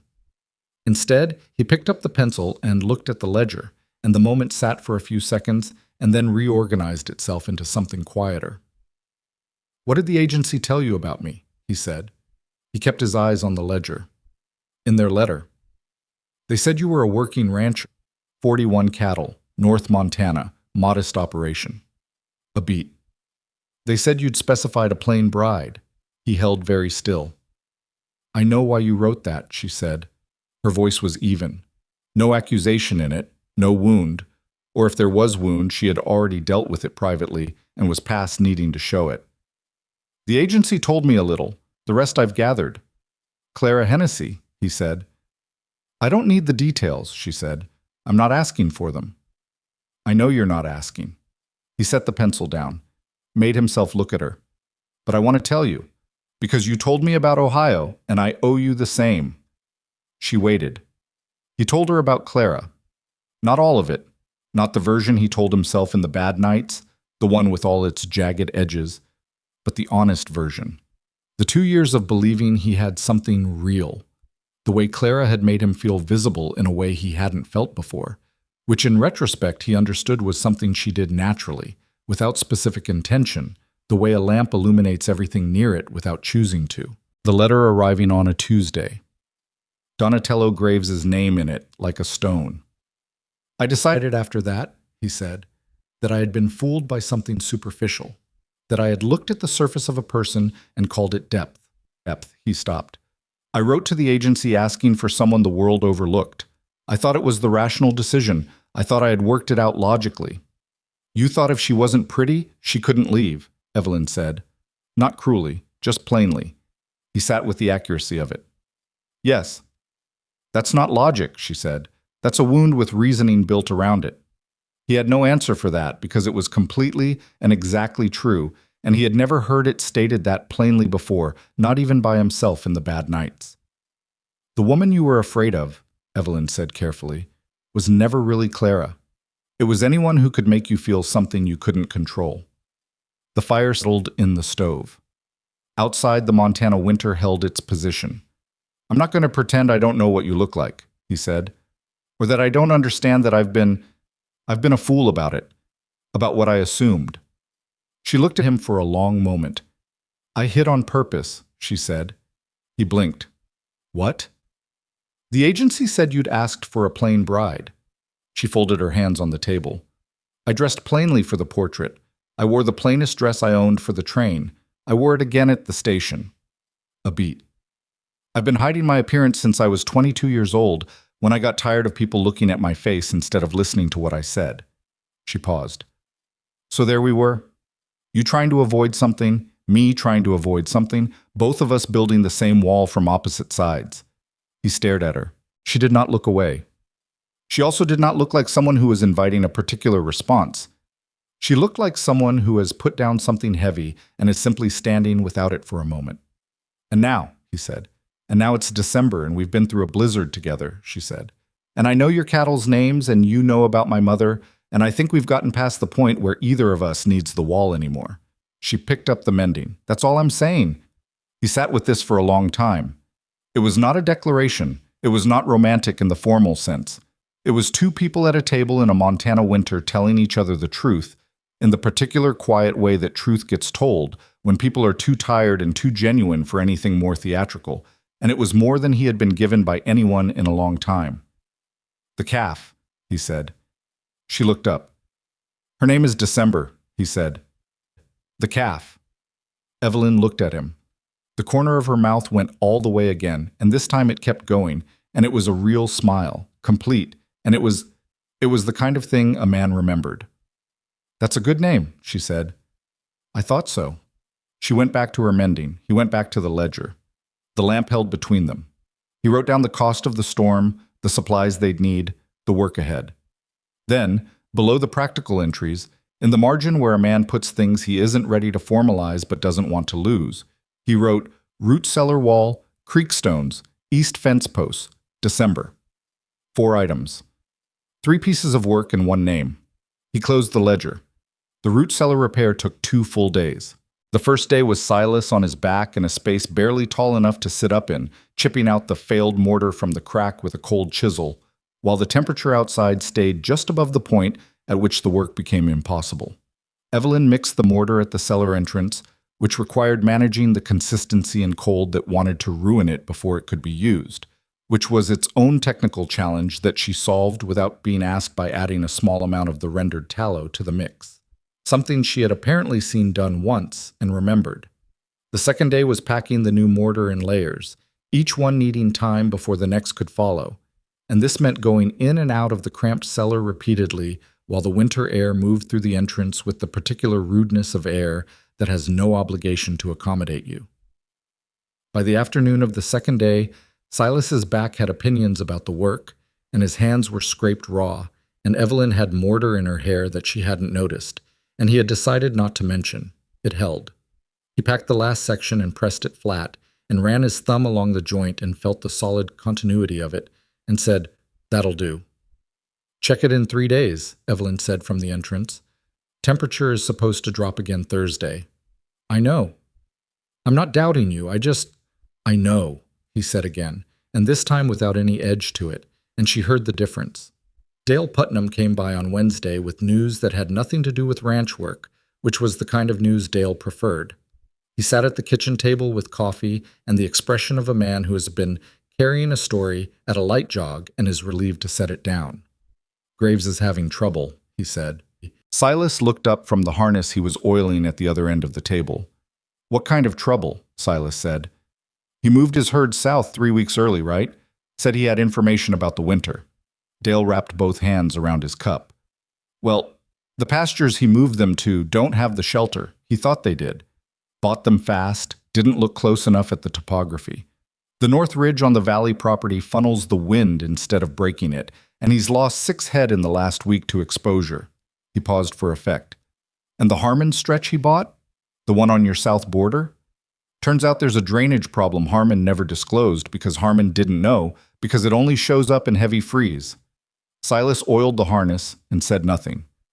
"The field floods from below when the ground freezes to a certain depth," Dale continued. "Standing water under the snow. A man could lose half a herd in a field like that without knowing the water was there until spring. Graves will figure it out," Silas said.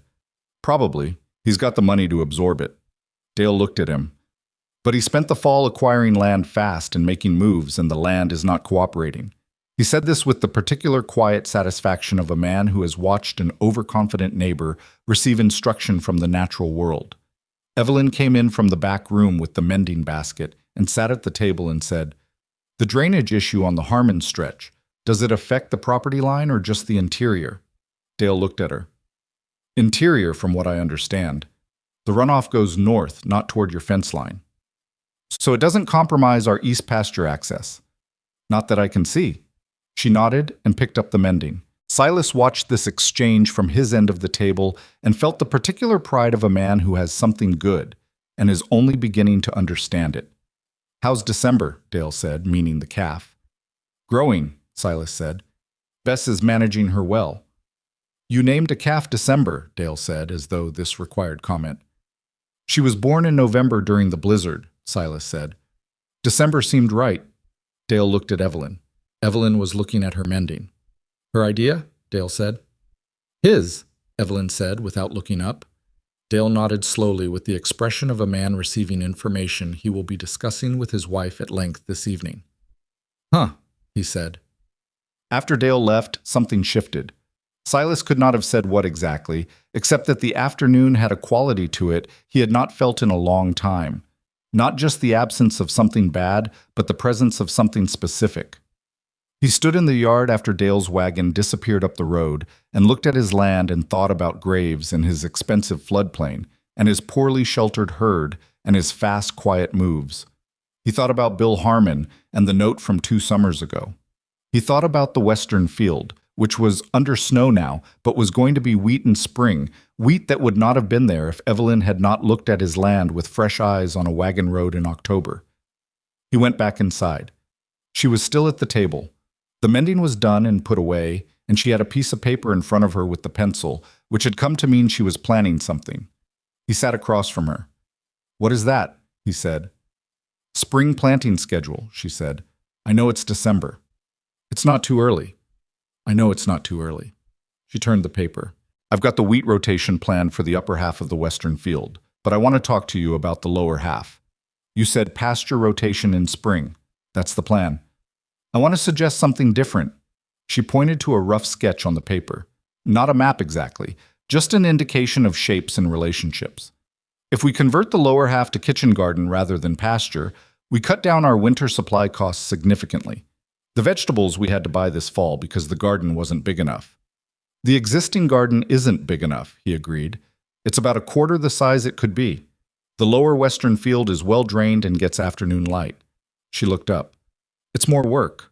Plowing, fencing against the deer, irrigation from the creek. That's considerable work." "I know." She held his gaze. "I'm not suggesting you do it. I'm saying we do it." He looked at the sketch. It was practical. It was clearly thought through. It was also, he recognized this with the particular awareness of a man learning to see a person clearly. It was also Evelyn staking something. Saying, "This land is mine too. This future is mine too. I'm planning for more than one season." "You're thinking of staying," he said. She looked at him. The bluntness of the question sat between them for a moment. "I made an arrangement," she said carefully. "I came to fulfill it." "That's not what I asked." A pause longer than her usual pauses. "I'm thinking about spring," she said. "I'm thinking about wheat and garden plots and the creek stones and what the western field could be in 3 years." She set down the pencil. "That's as honest as I can be right now." It was more honest than he deserved, probably, given the letter he'd written to the agency. I understood this and sat with it. "The arrangement," he said. "We're not formally married." "No." "We've been living as—" "I know what we've been living as." Her voice was not sharp. It was careful in the way of someone who is navigating something real and does not want to damage it with carelessness. "I think we should address that," he said. She looked at him with those gray eyes. He had been trying for weeks to find the right word for what was in them. He had tried certain, which was Abe Fowler's word. He had tried steady. He had tried, privately and with some embarrassment, honest. None of them were quite right because all of them were part of it, but none of them were all of it. "Are you asking me something?" she said. "I'm trying to," he said. "I'm not very good at it." "I noticed." But she said it without cruelty. With the same directness that was becoming, he realized, the thing he looked forward to most in any given conversation. The knowledge that what she said was what she meant, every time, without decoration or misdirection. "I want to marry you properly," he said, "not because the agency arranged it, Because we've been through a blizzard and a cellar wall and a heifer calving at midnight and Donatello graves and Dale Putnam's social calls, and I think, he stopped. I think you know more about this land than I do in some ways. I think you see things I've been too close to see, and I think, another stop. He was not practiced at this.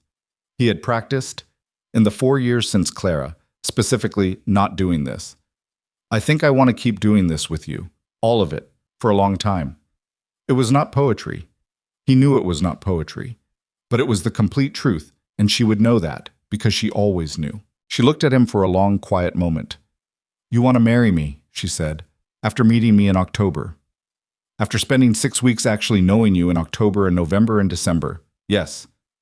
You still haven't asked me a question, he breathed out. Evelyn, will you marry me properly? She looked at the paper with the spring planting schedule on it. Then she looked at him. The lower western field, she said. What? I want to expand the garden into the lower western field in spring. That's my condition. He stared at her. She looked back at him with complete composure and the corner of her mouth doing the thing it did, and then going further, and then it was the full smile, the real one, and he felt it hit him somewhere below the sternum the same way the calf's first breath had, which was to say, with a force that had nothing to do with reason and everything to do with something that had been building in him since the 14th of October. Deal, he said. She picked up the pencil. Good, she said. Now, let me show you the planting layout. He leaned over the table and looked at her sketch, and she talked through the spring plan, and he listened and occasionally asked questions that were genuine questions and not the careful arm's-length inquiries of a man keeping distance. He asked because he wanted to know. He asked because the answers mattered, and she was the one who had them. Outside, the December dark came down over the Montana ranch, the woodpile solid against the cabin wall, the hay stored in Dale's good surplus, the root cellar wall repointed and holding, the calf named and nursing, the east fence marked with branches for spring, the creek stones heaved and waiting for the thaw, all the work that was done and all the work that remained. And inside the lamp on the table between two people who had both, in their separate and private ways, stopped pretending that what was happening here was something other than what it was. Silas Crowley, who had asked a frontier agency for a woman who would not surprise him, sat at a table looking at a sketch of the future and understood, fully, without reservation, in the specific way you understand things that rearrange you, that he had been wrong about almost everything that mattered, and that being wrong had led him here, and that here was something he had not known to want and could not now imagine being without. He did not say this out loud. He didn't need to. She was already drawing the next section of the garden plot, and her handwriting was small and even and slightly left-leaning, and the fire held in the stove, and outside the Montana night was cold and clear and very large, and the ranch sat in it like a thing that intended to endure. The wedding happened on a Thursday in January, which Silas would later say was a perfectly reasonable day for it, and Evelyn would later say was the most practical choice available, given that Thursday was the only day that week the road to Mill Haven was passable, which was exactly the kind of exchange that characterized their marriage from its first hour. The justice of the peace in Mill Haven was a man named Orville Crane, 60 years old, who had performed enough frontier marriages to understand that the ceremony itself was rarely the point, and that what mattered was what came before it and what came after.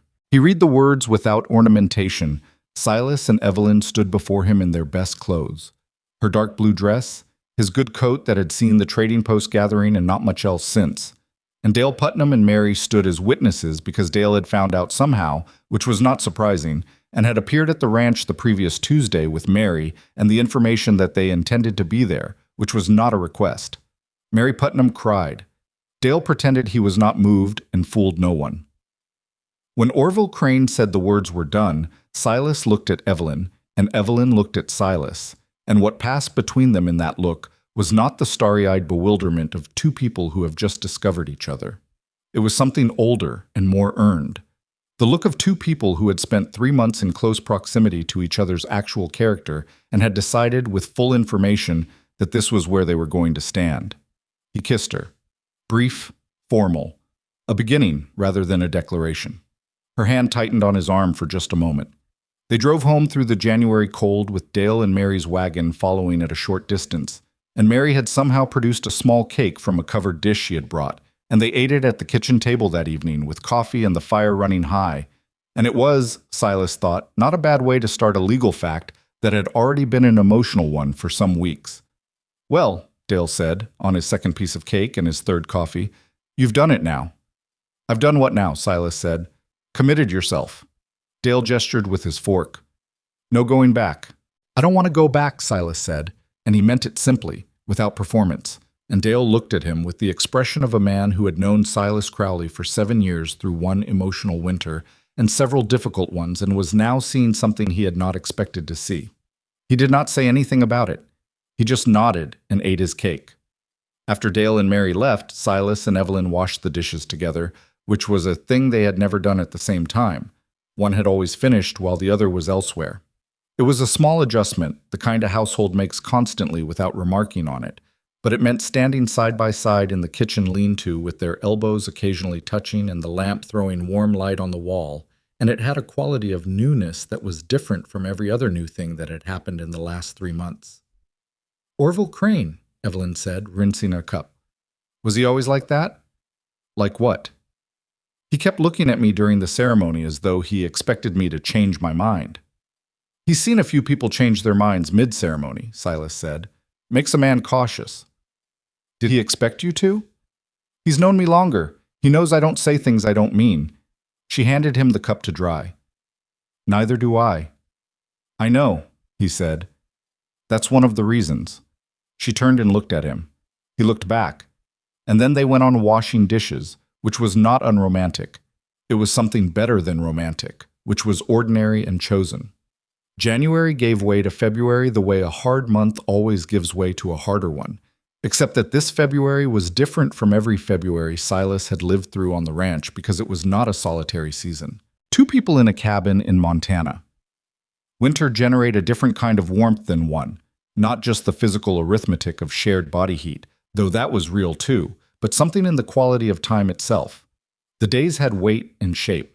There were conversations at breakfast and conversations at supper and sometimes conversations in the middle of work that didn't finish before one of them had to go do something else. So they picked up the thread later as though it had been set down on a table. He learned things about her that the first 3 months had not yet given him room to learn. He learned that she was a slow waker, that the competent, efficient woman who always had the fire going before him was fighting her own nature every morning and winning through sheer determination, because in the first half hour after she opened her eyes, she was quieter and less precise than at any other time of day. And if he happened to speak to her in that window, she answered in single words and stared at her coffee with the expression of someone willing it to work faster. He found this completely disarming and never told her so because she would have been embarrassed by it.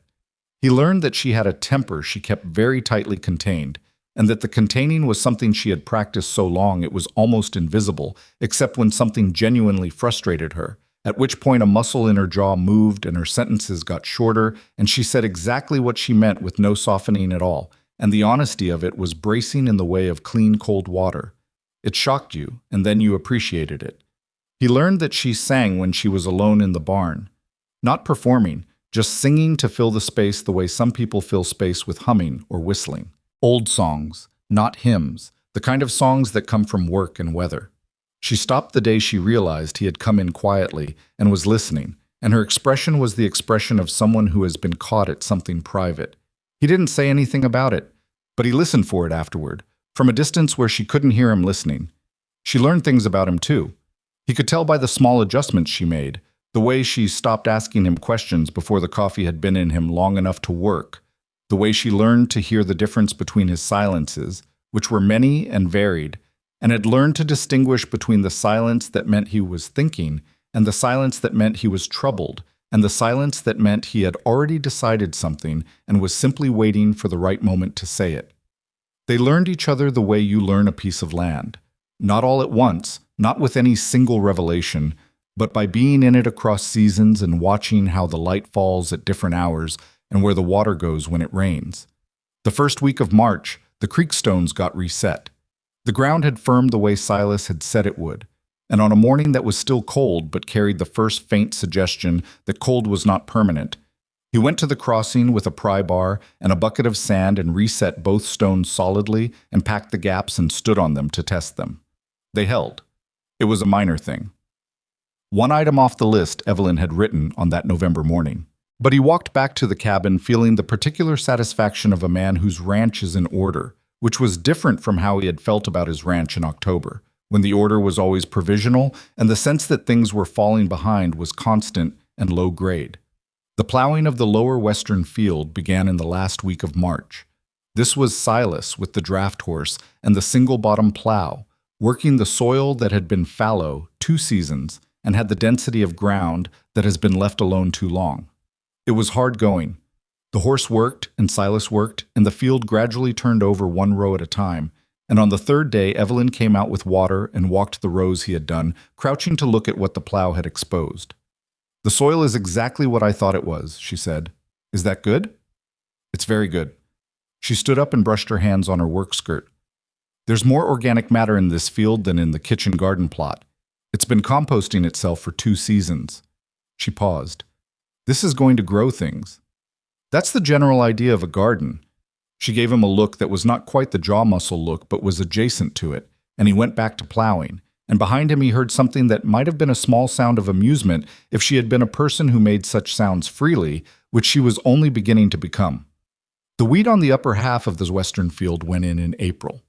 This was Evelyn's project in the sense that she had planned it, and Silas's project in the sense that he did the seeding while she marked the rows, and it was both of theirs in the sense that neither of them could have done it the same way alone. The seed was a variety Evelyn had sourced through a correspondence she had initiated in February with an agricultural supply house in Helena, a variety suited to Montana's short growing season, which she had researched in the veterinary manual that also apparently contained agricultural sections, which Silas had stopped being surprised by.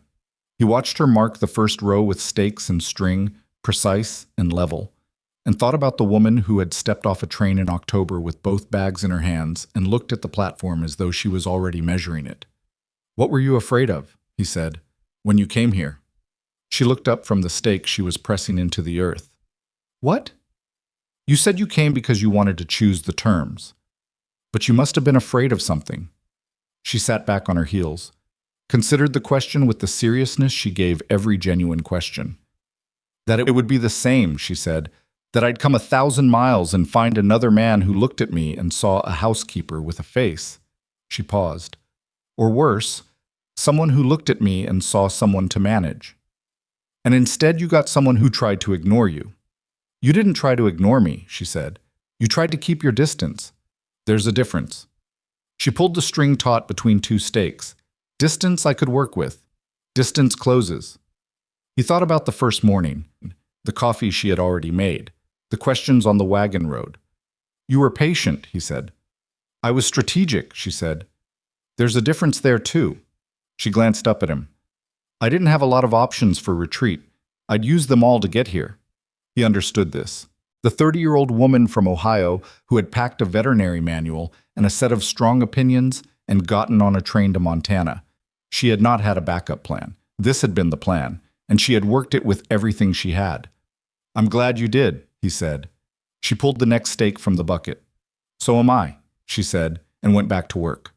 The spring moved forward with the stubborn optimism that Montana springs have, which is to say, they moved forward unevenly and with frequent setbacks, warm days followed by cold snaps, mud seasons that lasted 3 weeks longer than seemed reasonable, a late frost in May that threatened the wheat seedlings and required 2 nights of Silas walking the upper field with a lantern checking each row. Evelyn alongside him on the first night because she didn't sleep when things on the ranch were uncertain, which he had learned was simply a fact about her. The seedlings survived. Not all of them. They lost perhaps 10% of the upper field to the late frost, which Evelyn recalculated into the projected yield without visible distress and adjusted the planting density in the surviving sections to compensate. Silas watched her do this mathematics on paper at the table one morning and thought about the 2 marriage offers she'd turned down, the men who hadn't asked her a single question. He thought about what they had forfeited and whether they understood what they had forfeited and decided they probably did not, which was exactly the nature of that kind of loss.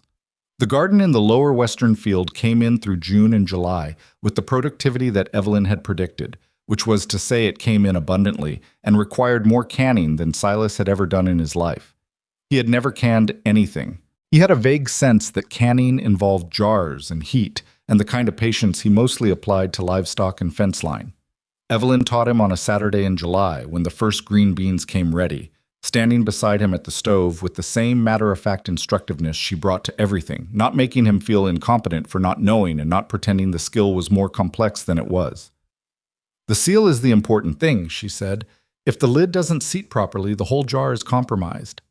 "I understand seals," he said. "I've done enough canning to know—" He stopped because he had not done enough canning to know anything. "I've seen it done." "Where?"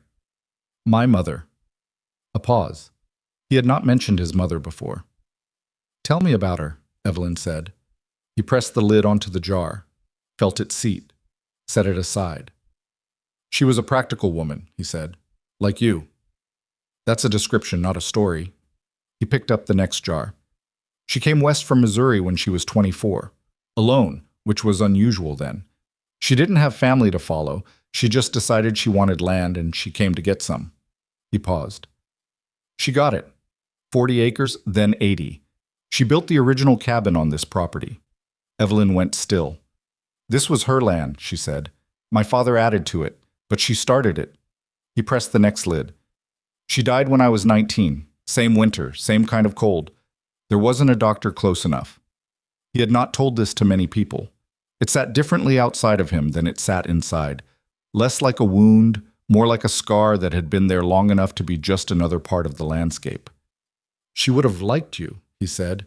He said it simply, without trying to make it into more than it was. Evelyn picked up a jar and checked the seal with her thumb.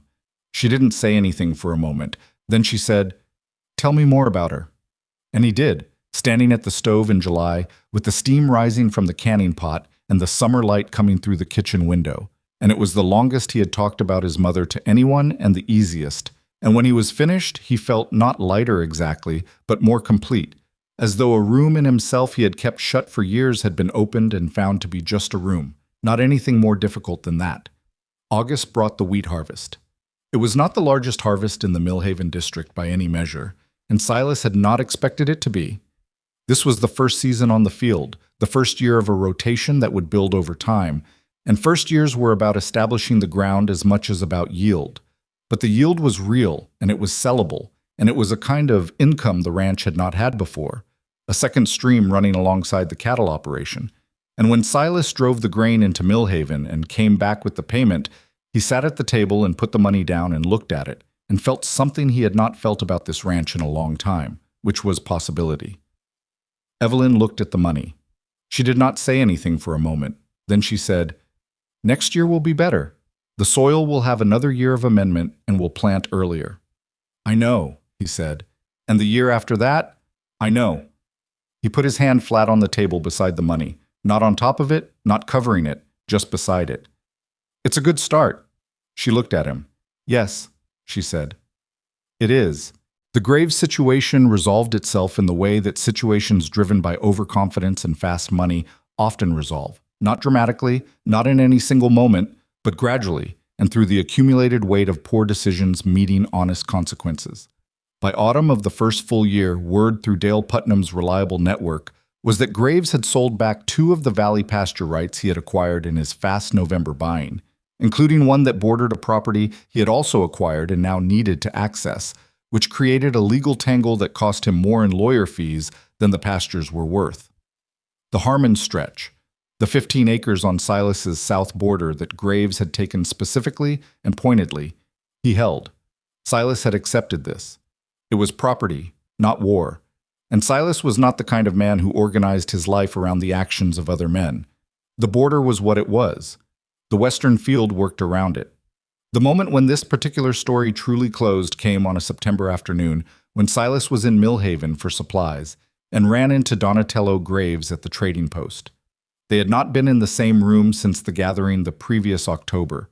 Graves looked the same, prosperous, certain, the same bearing that came from decades of being the largest man in every room he entered. He was at the counter when Silas came in, talking to Harlan Webb about something that had nothing to do with Silas. He turned when the door opened, saw Silas. A moment passed. Then Graves said, "Crowley." "Graves," Silas said. Heard you put in wheat on the western field.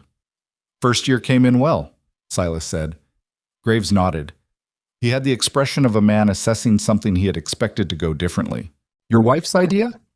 She proposed it. We planned it together. He held Graves's gaze without heat, without coldness. Just two men in a trading post in September. The field's producing. Another beat. Graves said, She's an unusual woman. Yes, Silas said. She is. There was nothing more to say, and both of them understood it. Graves turned back to the counter. Silas went to his own business. There was no resolution in the dramatic sense, no reckoning, no moment of defeat that Silas could carry home as a trophy. Graves was what he had always been, a man of considerable means and considerable carelessness who had moved fast and covered some ground and would continue to do both. The difference was that Silas was no longer organizing his decisions around the negative space of Graves's shadow. The western field existed because Evelyn had looked at underused land and seen what it could be. That had nothing to do with Graves. He drove home through the September afternoon thinking about Clara Hennessy. He had not thought about her seriously, not the wound of her, not the story he had built around losing her, in a long time. He found, driving home with the supplies in the back of the wagon and the light golden on the hills, that the thought of her arrived now the way you think of weather that is past. It happened. It was real. It shaped things.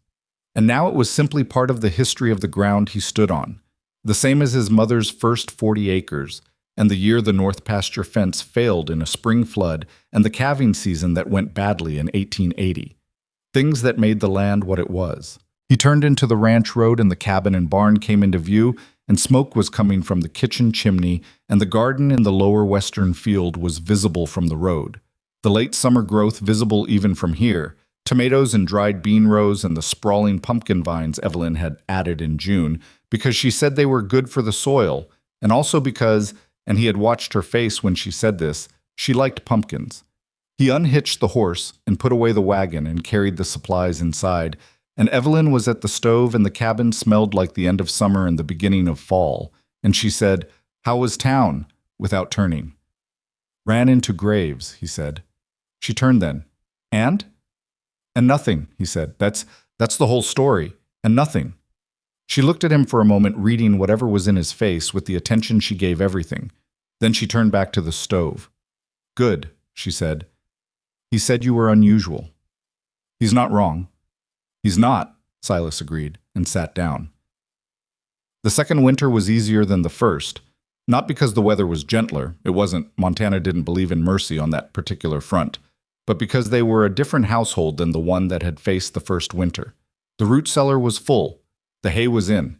The woodpile was stacked to the eaves of the lean-to. December the calf was now December the young heifer, growing steadily, and Bess had settled into a comfortable seniority that expressed itself mainly through her ongoing campaign to test the north fence for weaknesses, which had become a regular feature of the ranch's life rather than an emergency. That second winter they read together in the evenings sometimes. She with the veterinary manual that had expanded into an agricultural catalog, and a borrowed copy of a book about soil chemistry that Hobart Finch had produced from somewhere with the solemn expression of a man delivering something important. He with the ranch ledger and the supply records, cross-referencing the first year's numbers against what he was projecting for the second. Occasionally she would say something from her reading and he would respond, and they would end up in a conversation that wandered from soil amendment to water rights to the political situation regarding grazing regulations that was developing in the territorial legislature. And Silas would find that an hour had passed, and he had not once been aware of time passing. He had not known this was something he was missing. He had been alone long enough that the absence of it had become background noise, the same as the sound of the wind, constant enough to stop being noticeable. And now it was present, and he noticed its presence with a gratitude that was quiet and real and had no particular outlet except the daily fact of being in the same room with her and choosing to stay there. In February of the second year, Mary Putnam came by on a Wednesday afternoon without Dale, which was unusual enough that Silas, working in the barn, paid attention when he heard her wagon. He came into the cabin to find Mary and Evelyn at the table with the particular arrangement of two women who have moved past pleasantries into something genuine. Mary had an expression that was carefully neutral in the way that meant it was covering something. He sat down. They both looked at him. Mary has a situation, Evelyn said. He looked at Mary. There's a woman, Mary said, out on the Clearwater homestead. You don't know her. She's been there less than a year. Her husband has been not a good man. The situation has gotten worse this winter. She paused. She needs somewhere to go for a few weeks while an arrangement is made. Silas looked at Evelyn. Evelyn looked at him without pressure, just presenting the question. How long? He said. 3 weeks. Maybe 4. Until her brother can get up from Wyoming. She can have the back storeroom, Silas said. I'll move the supplies to the cellar. Mary let out a breath. Evelyn looked at the table for a moment in a way that told him she had been prepared to make the argument and had not needed to. You didn't have to think about that, Mary said. There wasn't much to think about, Silas said. The woman from Clearwater, her name was Nell, and she was 26, thin from a winter that had not been kind to her in multiple ways, arrived 2 days later with a carpet bag and the expression of someone who has forgotten what it feels like to put things down. She stayed in the back storeroom and was quiet and helpful in the way of someone who was accustomed to making herself as unnoticeable as possible. Evelyn treated her with the specific courtesy of a woman who understood what it meant to move through the world trying not to attract the wrong kind of attention. She didn't make a project of Nell's recovery. She just included her in the daily life of the ranch the way you include a person, setting a third plate, asking a casual question, accepting a quiet answer without pressing for more. Silas watched this and thought about what Evelyn had said in October, that she had been hiding herself since she was 22, that she understood what it cost to make yourself small. He thought that being understood by someone was different from being tolerated by them, and that Nell could probably feel the difference without being able to name it. Nell left after 3.5 weeks, her brother arriving from Wyoming in a wagon with a second horse, and she left with more color in her face than she had arrived with. She shook Silas's hand and she held Evelyn's hand for a moment and said, "Thank you," in a way that meant more than the 2 words. Evelyn said, "Write to Mary when you're settled, so we know you're all right." Nell said she would. They both knew she might not, that some people, when they leave a difficult chapter, need to leave entirely and start fresh without looking back. But the asking mattered anyway. After the wagon was gone, Silas stood in the yard and Evelyn stood beside him, and they watched the road settle back into its ordinary February emptiness. You knew she might not write, he said. Yes, Evelyn said, but you asked anyway. You ask anyway, she said. That's what asking is for. He thought about this for a long time afterward. It seemed to him like a piece of knowledge that applied to more than letters. Spring came again, and the year after that, and after that. The ranch changed the way things change when 2 capable people work at them with consistent intention across seasons. Not in any single transformative moment, but in the compounding of small correct decisions made over time. The Western Field's second wheat year outperformed the first by 30%, which was what Evelyn had predicted, and which Silas had believed without fully internalizing what it would mean to hold the payment in his hands at the end of August, with a number that was double the previous year. He expanded the cattle operation to 60 head in the 3rd year. Evelyn had identified a breeding program that improved the Hereford line's cold tolerance, which meant fewer losses in hard winters, which was a specific and measurable thing on a Montana ranch. Hobart Finch visited the cattle barn in the spring of that year, ostensibly to look at December, who was now a fine 2-year-old heifer showing the improved cold tolerance characteristics, and spent 45 minutes asking Evelyn questions with the respect of a man who had stopped being surprised by the quality of her answers and had started simply expecting them. You should write this down, Hobart said on his way out. The breeding program, the rotation plan, the soil work on the lower field. Why? Evelyn said. Because other ranchers in this district are making mistakes you've already solved, Hobart said. And they'd listen to it written down in a way they might not listen to it said out loud. She looked at Silas. He looked back at her. Write it down, he said. She wrote it down. Not a formal publication, nothing like that, not at first. A document, practical and plain, covering the cold weather breeding adjustments and the soil preparation for the lower field and the hay supply calculations that accounted for hard winters. She shared it through Mary Putnam, who shared it through the social network that ran through the district like an underground creek. And by the following winter, 3 ranchers had used some version of the winter hay calculation, and 2 had adjusted their breeding programs. Nobody made a ceremony of this. That was not how the frontier worked. But Hobart Finch told Dale Putnam that the Crowley place was doing something right, and the evidence was in their numbers. And Dale Putnam told everyone within conversational reach, which was everyone, and the specific quality of the respect that came toward the ranch after that was different from the generic neighborliness that had preceded it. People came to Evelyn with questions. Not always, Dick, not in a way that disrupted the work, but steadily, consistently, the way water finds a downhill path without being directed. A rancher's wife with a sick animal. A homesteader trying to understand why his field was underperforming. Miss Pratt, the schoolteacher, who had remained in Mill Haven and had grown into the permanent expression less of someone who expected different things and more of someone who had made her peace with what she found, asking about whether Evelyn would speak to her students about crop rotation. She went. Stood in the schoolroom in her working dress and talked to 12 children about soil and weather and why things grow, without decoration, without performing authority, and 3 of the older children asked questions that were genuine questions, and she answered them the same way. On the ride home, Silas said, "You liked that." "Don't make it larger than it was," she said. "I'm not making it anything. You liked it." She was quiet for a moment. "I liked the questions," she said.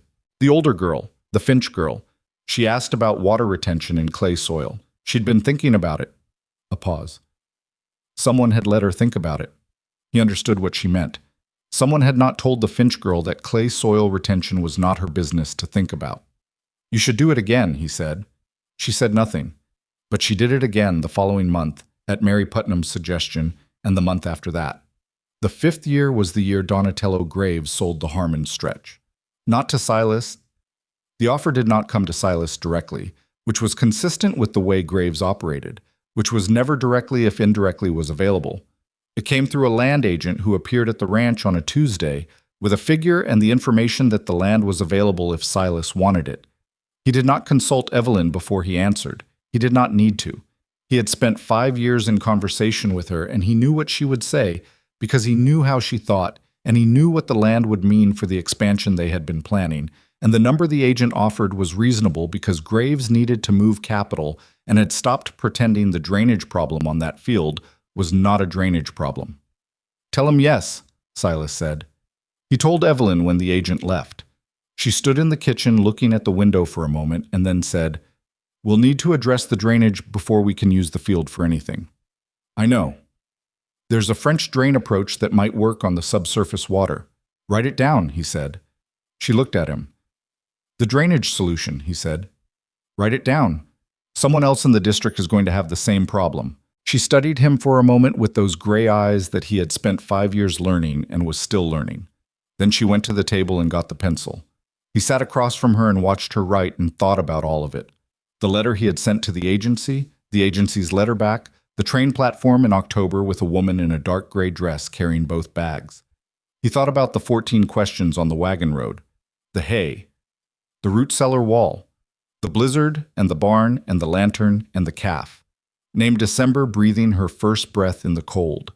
He thought about a man who had decided that the safest life was a limited one, who had looked at his own fear and called it wisdom, who had asked the world to send him something that wouldn't surprise him, and had received instead the greatest surprise of his life, in a practical woman with gray eyes and a veterinary manual who read woolly bear caterpillars like weather reports and sang in the barn when she thought no one was listening.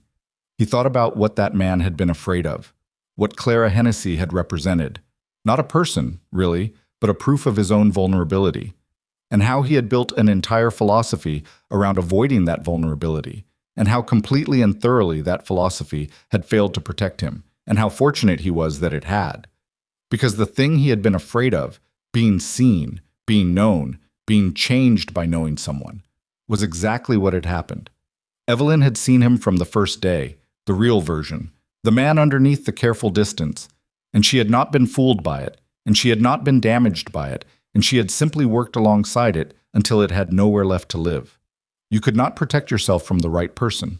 That was the thing. You could build walls and ask for plainness and make your life as predictable as possible, and it would not matter because the right person would just ask you where you kept the winter hay supply and start making a list. "Silas," Evelyn said. He looked up. "You're staring." "I know." Is there something you want to say? He thought about it. There were so many things he had never said, not because he didn't feel them, but because he had spent a lifetime treating speech as the last resort rather than the first. He thought about how much she already knew without him saying it, how much was communicated in the daily fabric of a shared life, the coffee already made, and the plans on paper, and the hand held briefly in a cold barn, and the name given to a December calf. And then he thought that some things still needed saying. "You are the best thing on this ranch," he said, "by a long distance, and I should have said that before now." She set down the pencil. She looked at him across the table they had sat at through 2 winters and into a third, in the cabin that had been his mother's first and was theirs now, on the land that was going to outlast them both and would carry forward something of what they had done here. "I know," she said. "That's all? I know?" "You've been showing me for 5 years," she said. "I didn't need to hear it, Silas, but I'm glad you said it." The corner of her mouth, and then past the corner, and then the full, real smile that he had first seen in the lantern light of a barn in a blizzard, and that still hit him in the same place every single time. "I love you," she said, the same way she said everything, directly, without decoration, as a statement of fact that existed whether or not it was convenient. He sat with those 3 words. They were the most loaded words in the language, and she had delivered them like a practical note about fence posts, and he found this somehow exactly right. "I love you," he said back, equally plain, equally true. She picked up the pencil and went back to writing the drainage solution. He watched her write. Outside, the Montana spring was coming on with the uneven optimism it always brought. Snow still possible, mud inevitable, the wheat field waiting under the last of the cold for the signal to begin. December the heifer was visible from the window, grazing at the edge of the south pasture. The root cellar was sound. The stepping stones on the creek crossing were solid. The east fence posts had been reset so many seasons ago that the list they had first appeared on was folded in the back of a desk drawer and mostly forgotten. The land did not care about any of this. Land doesn't keep score. It only responds to what's done on it, season after season, in the accumulated weight of consistent effort and honest work. But the people who worked it, the people carried it differently. They carried the knowledge of what they had built and what it had cost and what it was worth. And sometimes, on evenings when the work was done and the fire was going and the lamp was on the table between them, Silas Crowley looked across at his wife and felt the specific, irreducible weight of a life that had turned out better than he had planned for, because he had planned too small, and the world had been generous enough to ignore his instructions. He had asked for something that wouldn't surprise him. He had gotten Evelyn. He had gotten everything.